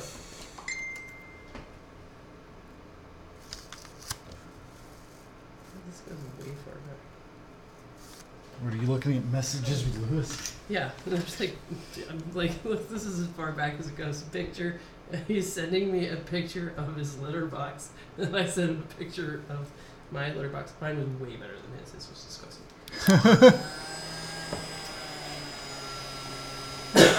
I thought that when you send people pictures of litter boxes, like, the worst one wins. Well, I gave him a litter box for Christmas, and so he likes to routinely send me pictures of how Oreo doesn't really like that letterbox. Oh. And in fact, is quite disgusting. Alright, let's see. Why iPhone doesn't have board view files like the Macs? There you go, Paul Daniels. You gotta vote for Open Board View software is easier to read and prettier. Easy XL. Still feel like this one's a little bit too high up there. No, just relax. Let it do what it wants to do. There it goes.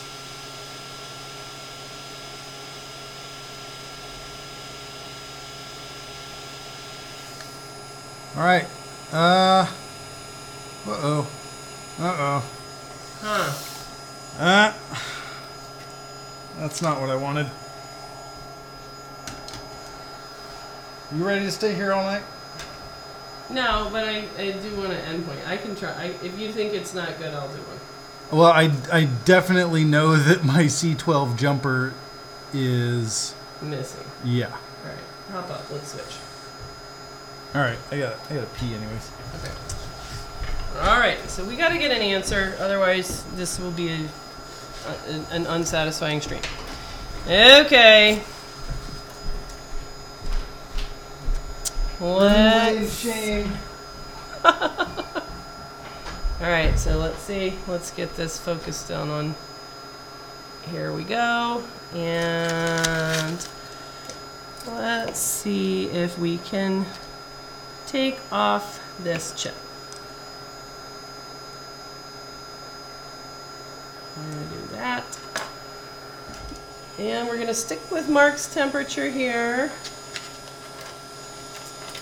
And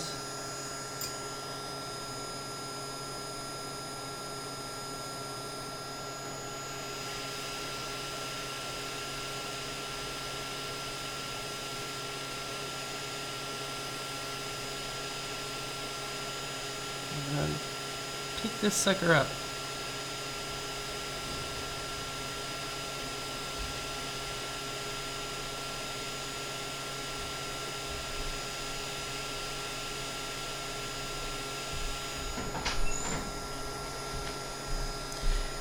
Alright, so Mark, tell me why you're doing like the gajillion jumpers instead of like what's up with this? Because those pads are spongy sometimes, and it's kind of a like, I don't want to wonder if I should have done those jumpers. So just do them and have it work every time when you're done. Mm-hmm.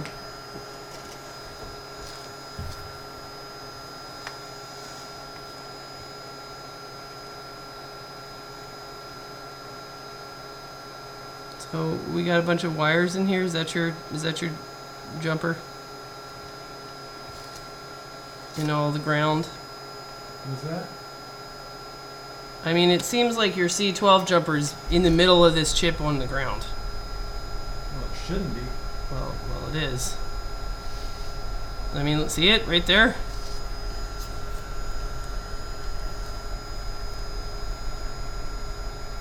Isn't that it? What? That Right one there? going to that? Yeah, but that's probably got sucked in when you were going over. That definitely was not in the middle from placing the chip. Probably not, but that's where he is now. Yeah. Is that NC? That one's totally on the lamb. Yeah, that one's NC. F12, I'm not sure is necessary. But then Is this F12? no. Which one's the VDD boost one? That is the one that I thought might be F12, but it's not. It's that jumper that's there, like the top jumper that's still on there that goes to that cap. That one I'm not sure if it's necessary because it just goes to a cap. All right.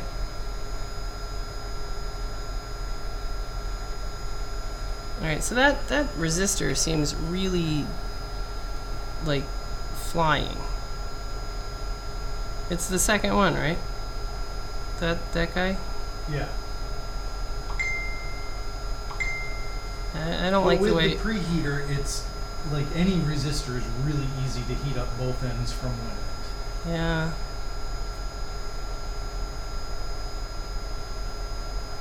It's a double-edged sword. I don't know if I like that.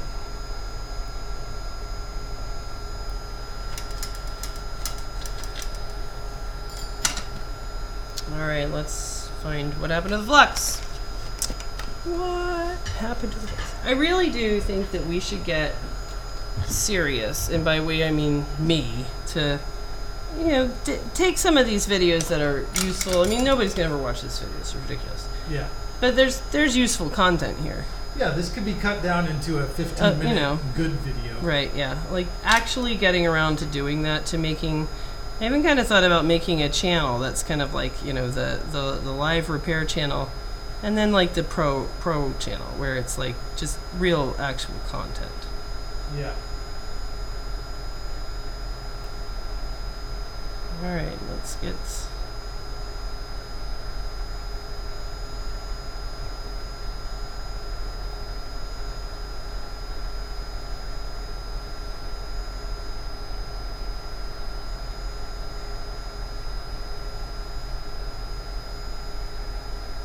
This is quite thin. What kind of wire is this? That's small wire. Small wire. Yeah. It's that good stuff. Good old homegrown wire.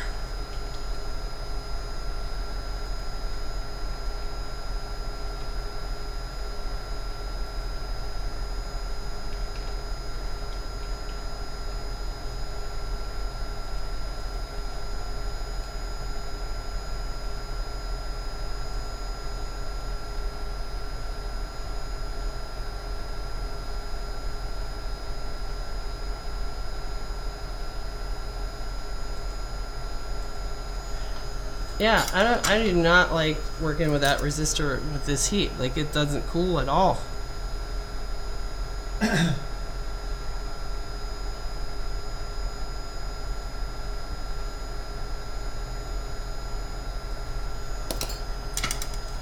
no likey. Let's move that up a little.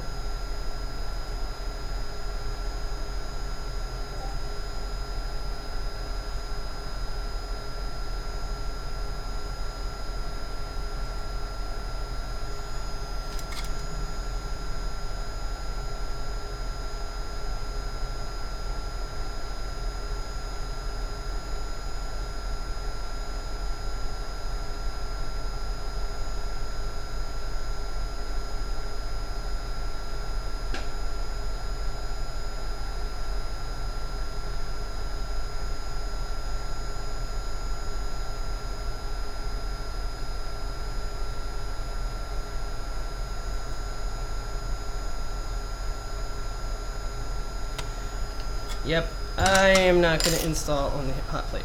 That's just way too loose. I mean, the resistor is just liquid. Like, it'll just move. I'm gonna turn the hot plate down 10 degrees. Nope, we're done with it. Well, all right, here comes Baseband CPU short. Here comes Baseband CPU short coming up.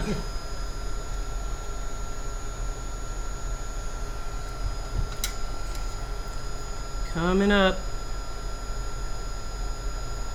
It is interesting though, like that whatever was its problem, you know, changed from the original DC power supply signature to kind of the, like as if it had no, you know, no audio IC whatsoever. Yeah.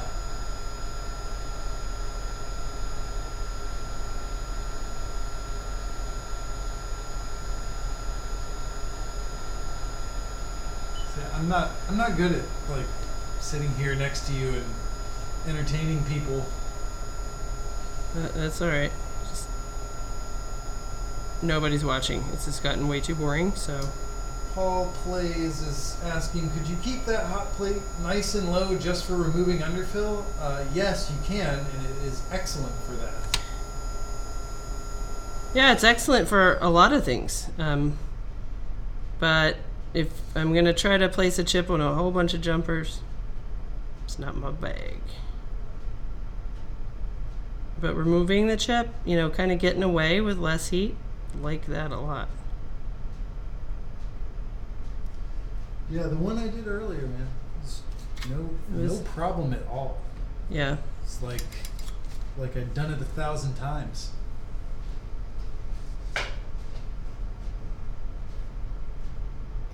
Peter Wilson really wants you to clean the pads with alcohol before you put a new chip on. I am planning to do that.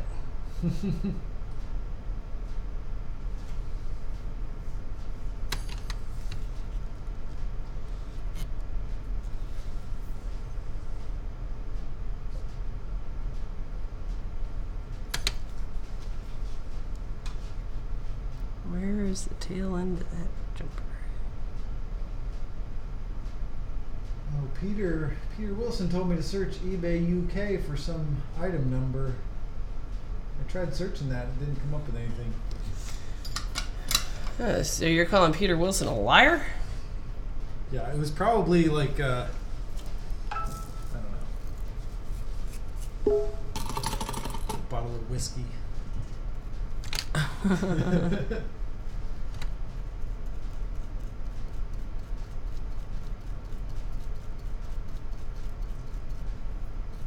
Are you going to braid the pads? I'm gonna use the same braiding technique that I use on all my micro BGA chips. I'm not gonna do anything different. Seems like it's missing more pads now than it used to be. Nope. That's a mirage.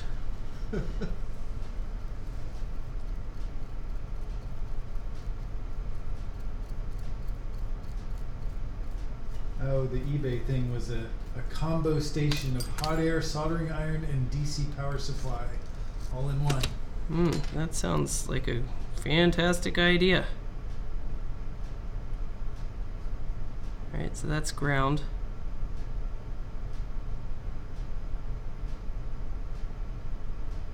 I don't like that chunk. I don't like it being that chunky. I'm gonna get rid of that. Nope, I don't like it. I don't like it. Nope, I don't like that fatness to it. Not on my watch.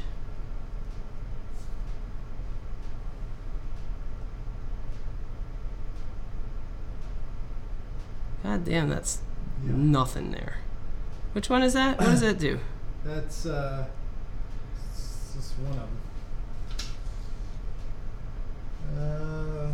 Still have ZXW over here, do we? Not over there. But you can just use it, like grab the mouse and check it out over here. I like Yeah, the like ZXW. look at how none of these have any kind of movement except for on this edge. Yeah.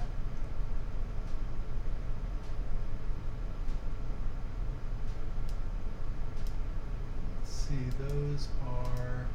That wobbly one was 90 Mikey Bus Caltra Data P. And the one above it is the same Data N. Alright, so this... That one's like torn. Kinda, part of me feels like making sure that's not ground, but not gonna do it.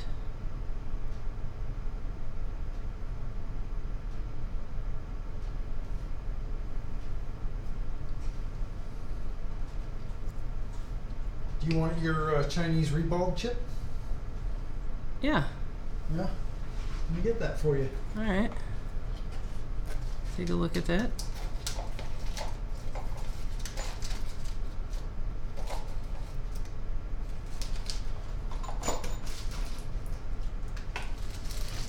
Alright. It's a little short, but it can fit in there just fine. It's going to be fine.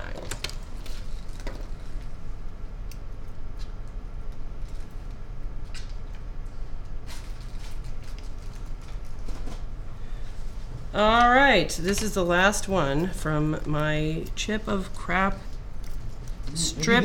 Maybe this one comes with a bonus diode. Let's see. Okay, so we've got a little nick in the chip. I'm not sure I can use this. And underneath, let's look and see.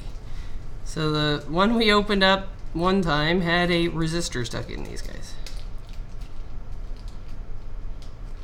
Alright, so we should apply this chip with a... Chip with a chip. Chip. Alright, let's plug in a chip. Alright. Here you go. What is it? A new one. Oh.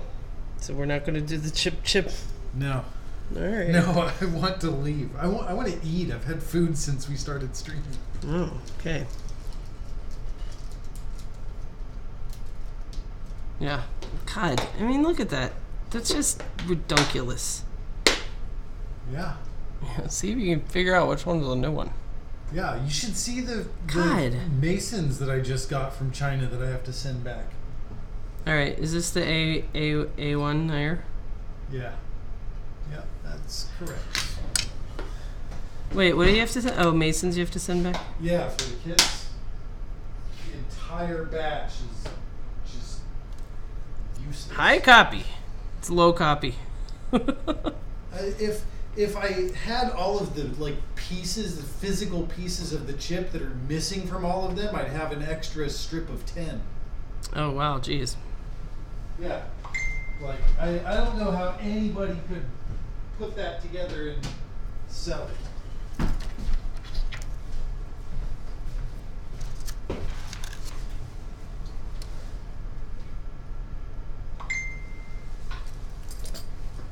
Alright, I'm gonna stay away from that hot plate, and I'm gonna go with the Jess's regular chip stuff.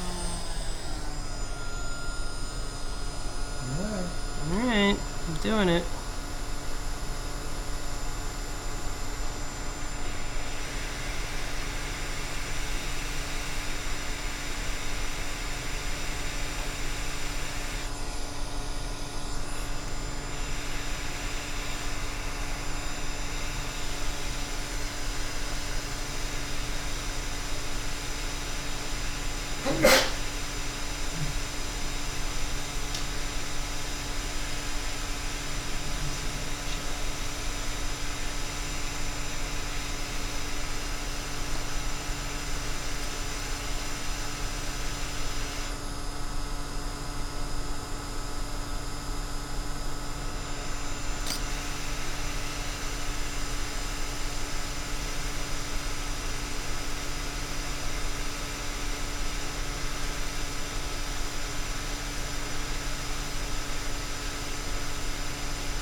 It's still high over there. Sink down, you mofo.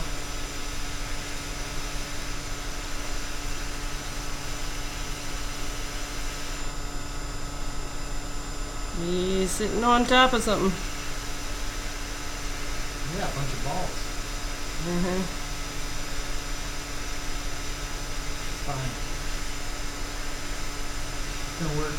And then we leave. It's high. There really wasn't any room for error on that side. I gotta nudge him.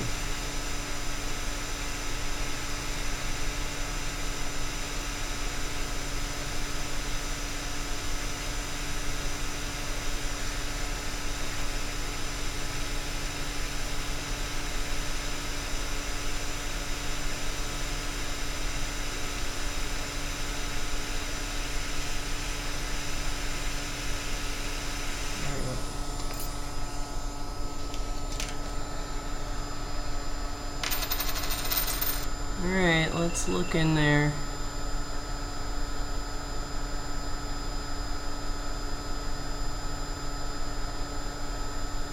Jumper looks good.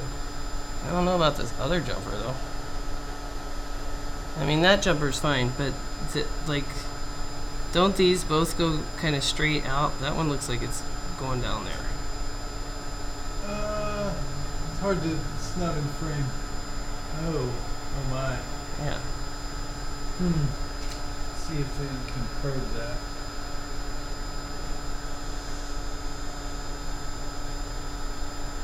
Oh, you know what? If it goes down there, that's NC anyways. So might not be connected to anything. Yeah, you could.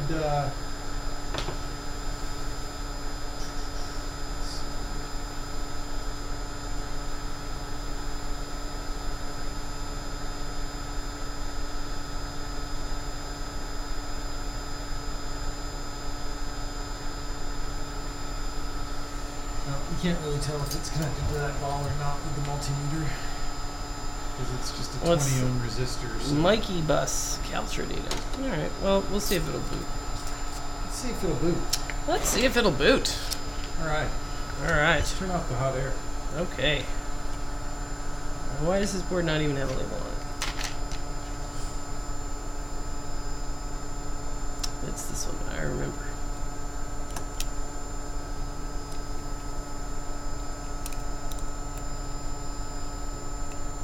We've got to change the website to make students have to get themselves to the course. Yeah, that's. I mean, the driving makes us, like, when we do want to stream, just like, just way too late to start. I mean, I do think there's like an element of just fatigue when you've been doing shit for 12 or 13 hours. Okay. And now 20 volts to the CPU.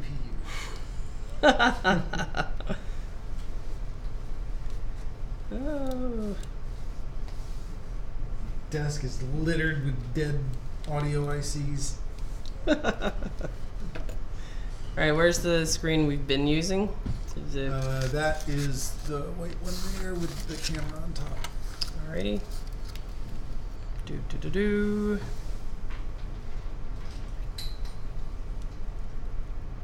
I'm not a fan of doing the like 500 jumpers. I like to figure out, like, you know, what is. I mean, eventually fine, but like, yeah. what's the I know. spongy? I don't like to. I haven't wanted like to blanket. because I just want things to work, and I don't Because want to nothing ever- reball an audio IC 4 times. Yeah, but I think like, the idea would be, you know, that you can figure it out. Something's up with this bracket. Oh, Richard Mentendorf says to repackage those audio ICs and sell them to Lewis. I'll do you one better. I'll repackage them and ask for a refund. Oh God, you didn't actually buy audio ICs from Lewis, did you? It was like we needed them. You bought them from Lewis? I had to. You did? Yeah. Oh my God, Lewis? Yeah. Oh my God. Yeah, I know. Jeez. Don't tell Jason. I think I'm gonna have to tell Jason. No, don't tell Jason. Okay. What came over you? What's up? Why didn't Jason have that? I forget why. That doesn't make any sense. I know what it was. It was Lewis was sending me a donor board. Oh, okay. So there was a little bit of a reason. All right. Okay. And now let's find out what happens. God, this is gonna feel like this stream doesn't feel like it's the 29 minutes I had in mind. Power Z and, you know, frustrating, and we're leaving. Okay, let's get rid of the microscope and instead put back up the Power Z. Power Z, there he is. And now we will see Power Z. Thank you for that kind note. There we go, Power Z. And we're gonna tell the Power Z to get ready, almost. We are going to It's gonna boot. It's gonna boot just fine. plug it in. Now let's refresh our mind. Graph 9.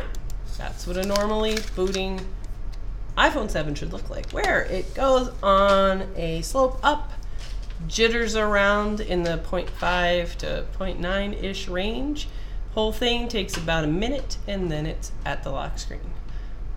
Versus the classic, what we'll call audio IC sequence, which looks like that. Or this. This one is a classic. I don't have an audio IC. That's what a phone looks like with no audio IC. That. So what will it be? Will it be audio IC failure, or will it be normal? So normal versus audio IC. Ready? Let's find out. So we're going to say start a new one, and we are going to hit prompt to boot. Prompt to boot. And I see an Apple logo. So let's hold it up so you can see an Apple logo. And let's see what happens. Here's the phone. It's going up. We want to see it go up and not drop back down. That's fine. Jitter around. You can even go all the way up to 1. Go up to 1. Don't come back down. Once you do it. Up. You can do it. That's okay. That's We're still a little. good. We're still okay. This is like Bitcoin. That's just a pullback. It's fine. It's just a dip. It's just a little dip. Just buy on the dip. Buy low, sell high. Ooh, that looks pretty dippy. Ew, no, and I have no image. Woo! Yeah, so that seems like super low. Wah, wah, wah. So let's see. Now, as we watch that trace out, let's compare it to our, hey, I got a problem with audio IC. What does that look like? I think it started its boot loop over now. Yeah. In fact, this looks like, I was really close to booting. Look at that. Like, it almost went to the whole minute. Could it maybe still be a little too warm? Maybe.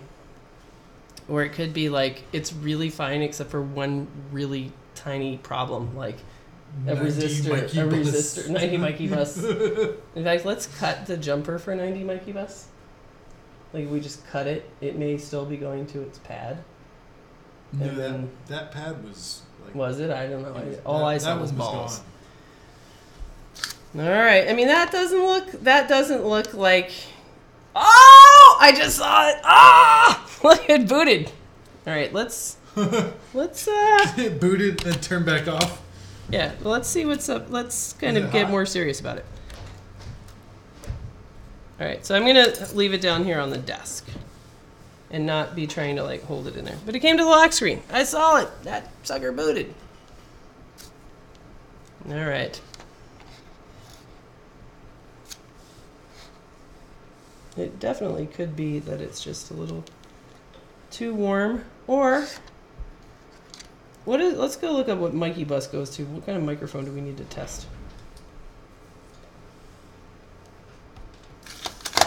What's going on? I bet it goes to TriStar.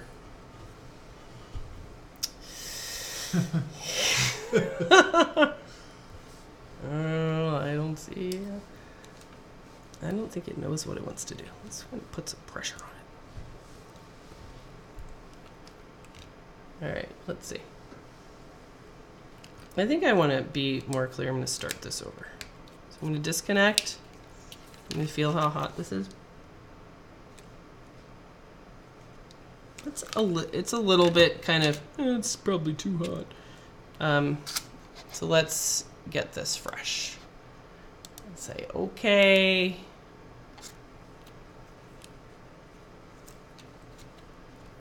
Cool yourself down, yo. All right, ready. Prompt. Show me an Apple logo. All right, I see an Apple logo. Let's see, is this gonna be normal like 9? Going up, that's good. Up. That little spike seems a little bit high. I'm not sure. That seems normal. Seems normal. We're getting into that 30-second range. That's all normal. 35 seconds, still going up. Seems normal. It's gonna boot. 40 seconds. It's close to booting. We're gonna hit that 1 minute mark. We're gonna see the lock screen. I still see the Apple logo. Come on. Don't drop down. Stay up. Up. Stay up, current. You can go. Boot, motherfucker, boot. No!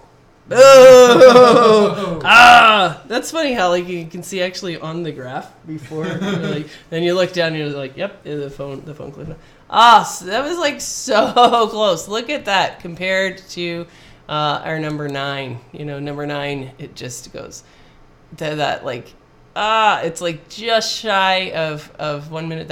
This phone booted. That was booted, and then we turned it off. And this one. Look at that. It's like so, like that almost seems like it should be detected by iTunes. I bet iTunes does detect it. Let's see. Look at that. I saw a lock screen. I think that, let's put here, it's for iTunes to detect it. Now it's back to Apple logo. Yeah. So look, I bet iTunes will detect it. That big spike is when you saw a lock screen right there. Yes. When it powered the screen and backlight. Yes. Oh, crypto went up a bit today. Oh, are we back up to $5,000 for bitcoins? Oh, I just heard. Better buy now before it shoots back up. Did I just hear iTunes? Yes. Yeah. All right, let's do that again. So disconnect, reconnect. Yep. So iTunes recognizes this. I mean, this is like super close to normal. And lock. It's booted. Right here. It sure is. Yay. All right. So can we show that? All right. So let's. That was it would have worked before. We just didn't give it enough time. I don't know. Okay. So let's see. Okay. So that's not its screen. So that's where. All right. Let's see if it can do a voice memo. Yeah, go to voice memos. All right, here we go. So it has no lag. All right, so here we go. Voice memos. Voice memo. It's not grayed out. Can you record a voice memo? Yes. Yay! All right, it's working. That's from the proximity. Okay. Yeah. All right. don't worry about that. Are you sure? Yeah. Don't look behind the. There. Here. Wait. Now hit stop when you can see it. Okay. Come on, mofo. Yeah. that. All right, let's put its native screen on so that we can get to the bottom of this. Because guess what? It's going to mean this one's fixed. But we got to test out these microphones and shit. All right, I want to know what the deal is, though. Where's his native screen? I don't know. It's 26441. Come on, it's gonna be one of these 10,000 screens. 26. What is it? I'm just gonna take these guys back. 26441. 26441. Where is your screen? White screen. What? I don't think it's gonna be a white screen. Why? Racist? There it is. Okay. Let's see.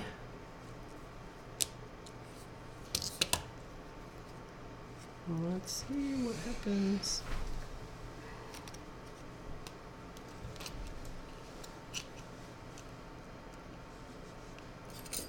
What's going on with chat? You're supposed to be reading chat.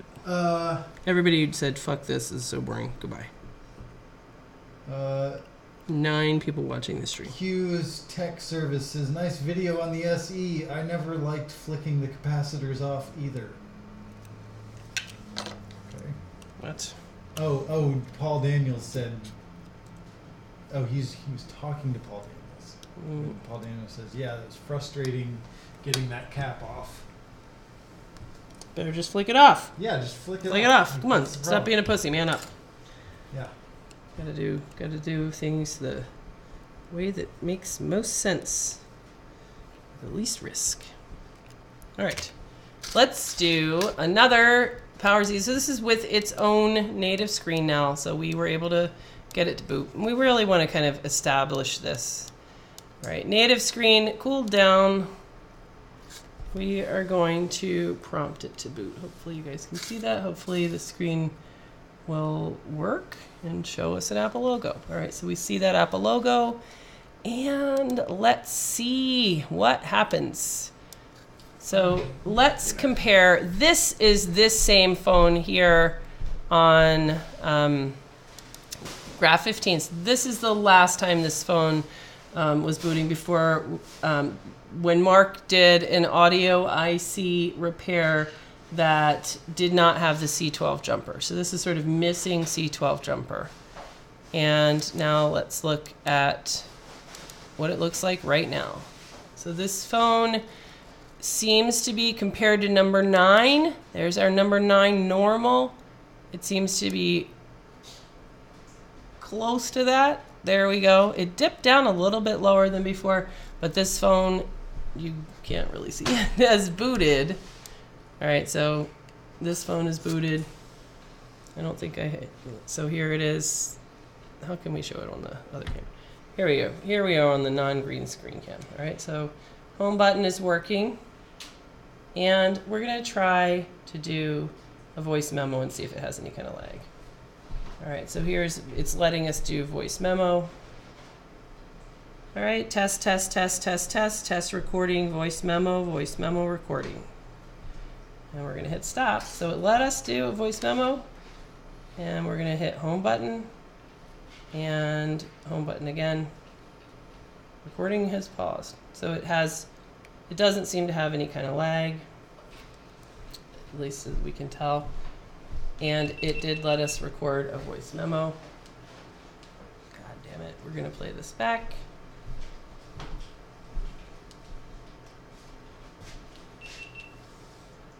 Recording paused. All right, so ear speaker is working.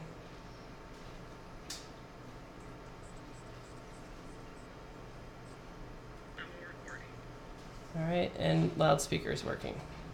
All right, test, recording, voice memo recording. All right, so we've got ear speaker working, loudspeaker working, and that's pretty much all we're going to test. I think we can look up our Mikey bus line and make sure that's good.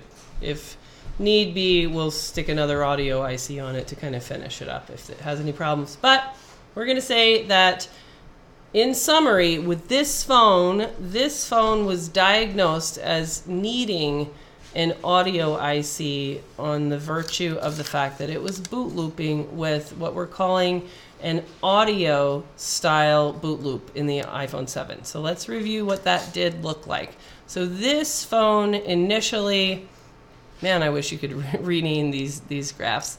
So let's go with this phone. This is what this looks like now. So this is relatively normal, and as we kind of like use the screen and move around, we can see that this kind of doesn't have any like particular like periodic pattern like a boot loop. It's just kind of a normal phone moving around. Let's compare that to this very, very signature boot loop. This is what a phone looks like on DC power supply when it does not have an audio IC on it at all, or if it is missing the C12 connection. So that seems fairly classic for a C12 audio IC phone. And then if we look at, let's see, this phone, that was our normal. All right, this one was this phone, I think, before we did anything. This is a bass, look at this sort of short repeat. That's a baseband like, the opposite pattern. It's not audio IC related. That's another baseband pattern. And this was another kind of like really quick drop, another baseband pattern.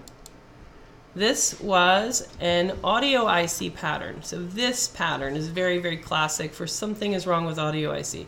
So we've got this kind of very normal looking start of the curve, and then we have these kind of spiky repeats that last for about 4 minutes. So this kind of goes in these noisy, spiky chunks where you've got sort of a flat line accentuated by these very periodic spikes that then drops down and then kind of restarts this boot loop. All right, and with audio, so that's what this phone looked like to begin with. Then after it got an audio IC replaced, but it didn't get a C12 jumper, it looked like this. This is super classic, and we looked at another phone where Mark did the same thing. It looked exactly like this, just totally exactly. And then now with a audio IC that includes the C12 jumper and some of the other jumpers for spongy pads that are along that 12 row, now this phone it had a normal boot, and it's kind of continuing to just be normal, which is fairly noisy, nothing kind of like boot loopy or very periodic, and it's just kind of hanging out. And you can see that it's kind of like dropped down here as the display has gone off. Right, just woke the display back up again, and now you can see that it's kind of getting active again. So this is what a normal looking iPhone 7 looks like, that pattern. All right, so in conclusion, I really think that these iPhone 7 nightmare problems are gonna get a lot of information from doing this kind of a test. So we are going to continue working on these signatures. We're going to post our findings on iPad Rehab Forum. So if you aren't a subscriber, come subscribe to our forum. If you want to support our stream, send us an easy repair, because we're dying. Everything is hard, and it is very much research and development mode. And we're hoping to, we're putting in enormous amounts of time, entire weeks of stuff where we're not billing for any of this time, that is going into trying to work on what are the easy ways to figure this stuff out, so that we know exactly where to go, so that you guys can know exactly what to fix, exactly what is the signature problem on these phones. But it's really laborious, so come and join us. Go over to iPad Rehab Forum, tell us your findings, tell us what you're noticing, and it takes a village. So we're all going to have to work together, and hopefully we will start seeing patterns, and they will make some sense. Let me know if you have any leads on coal jobs. Yes, coal jobs. Send Mark like a face mask. All right, that's it.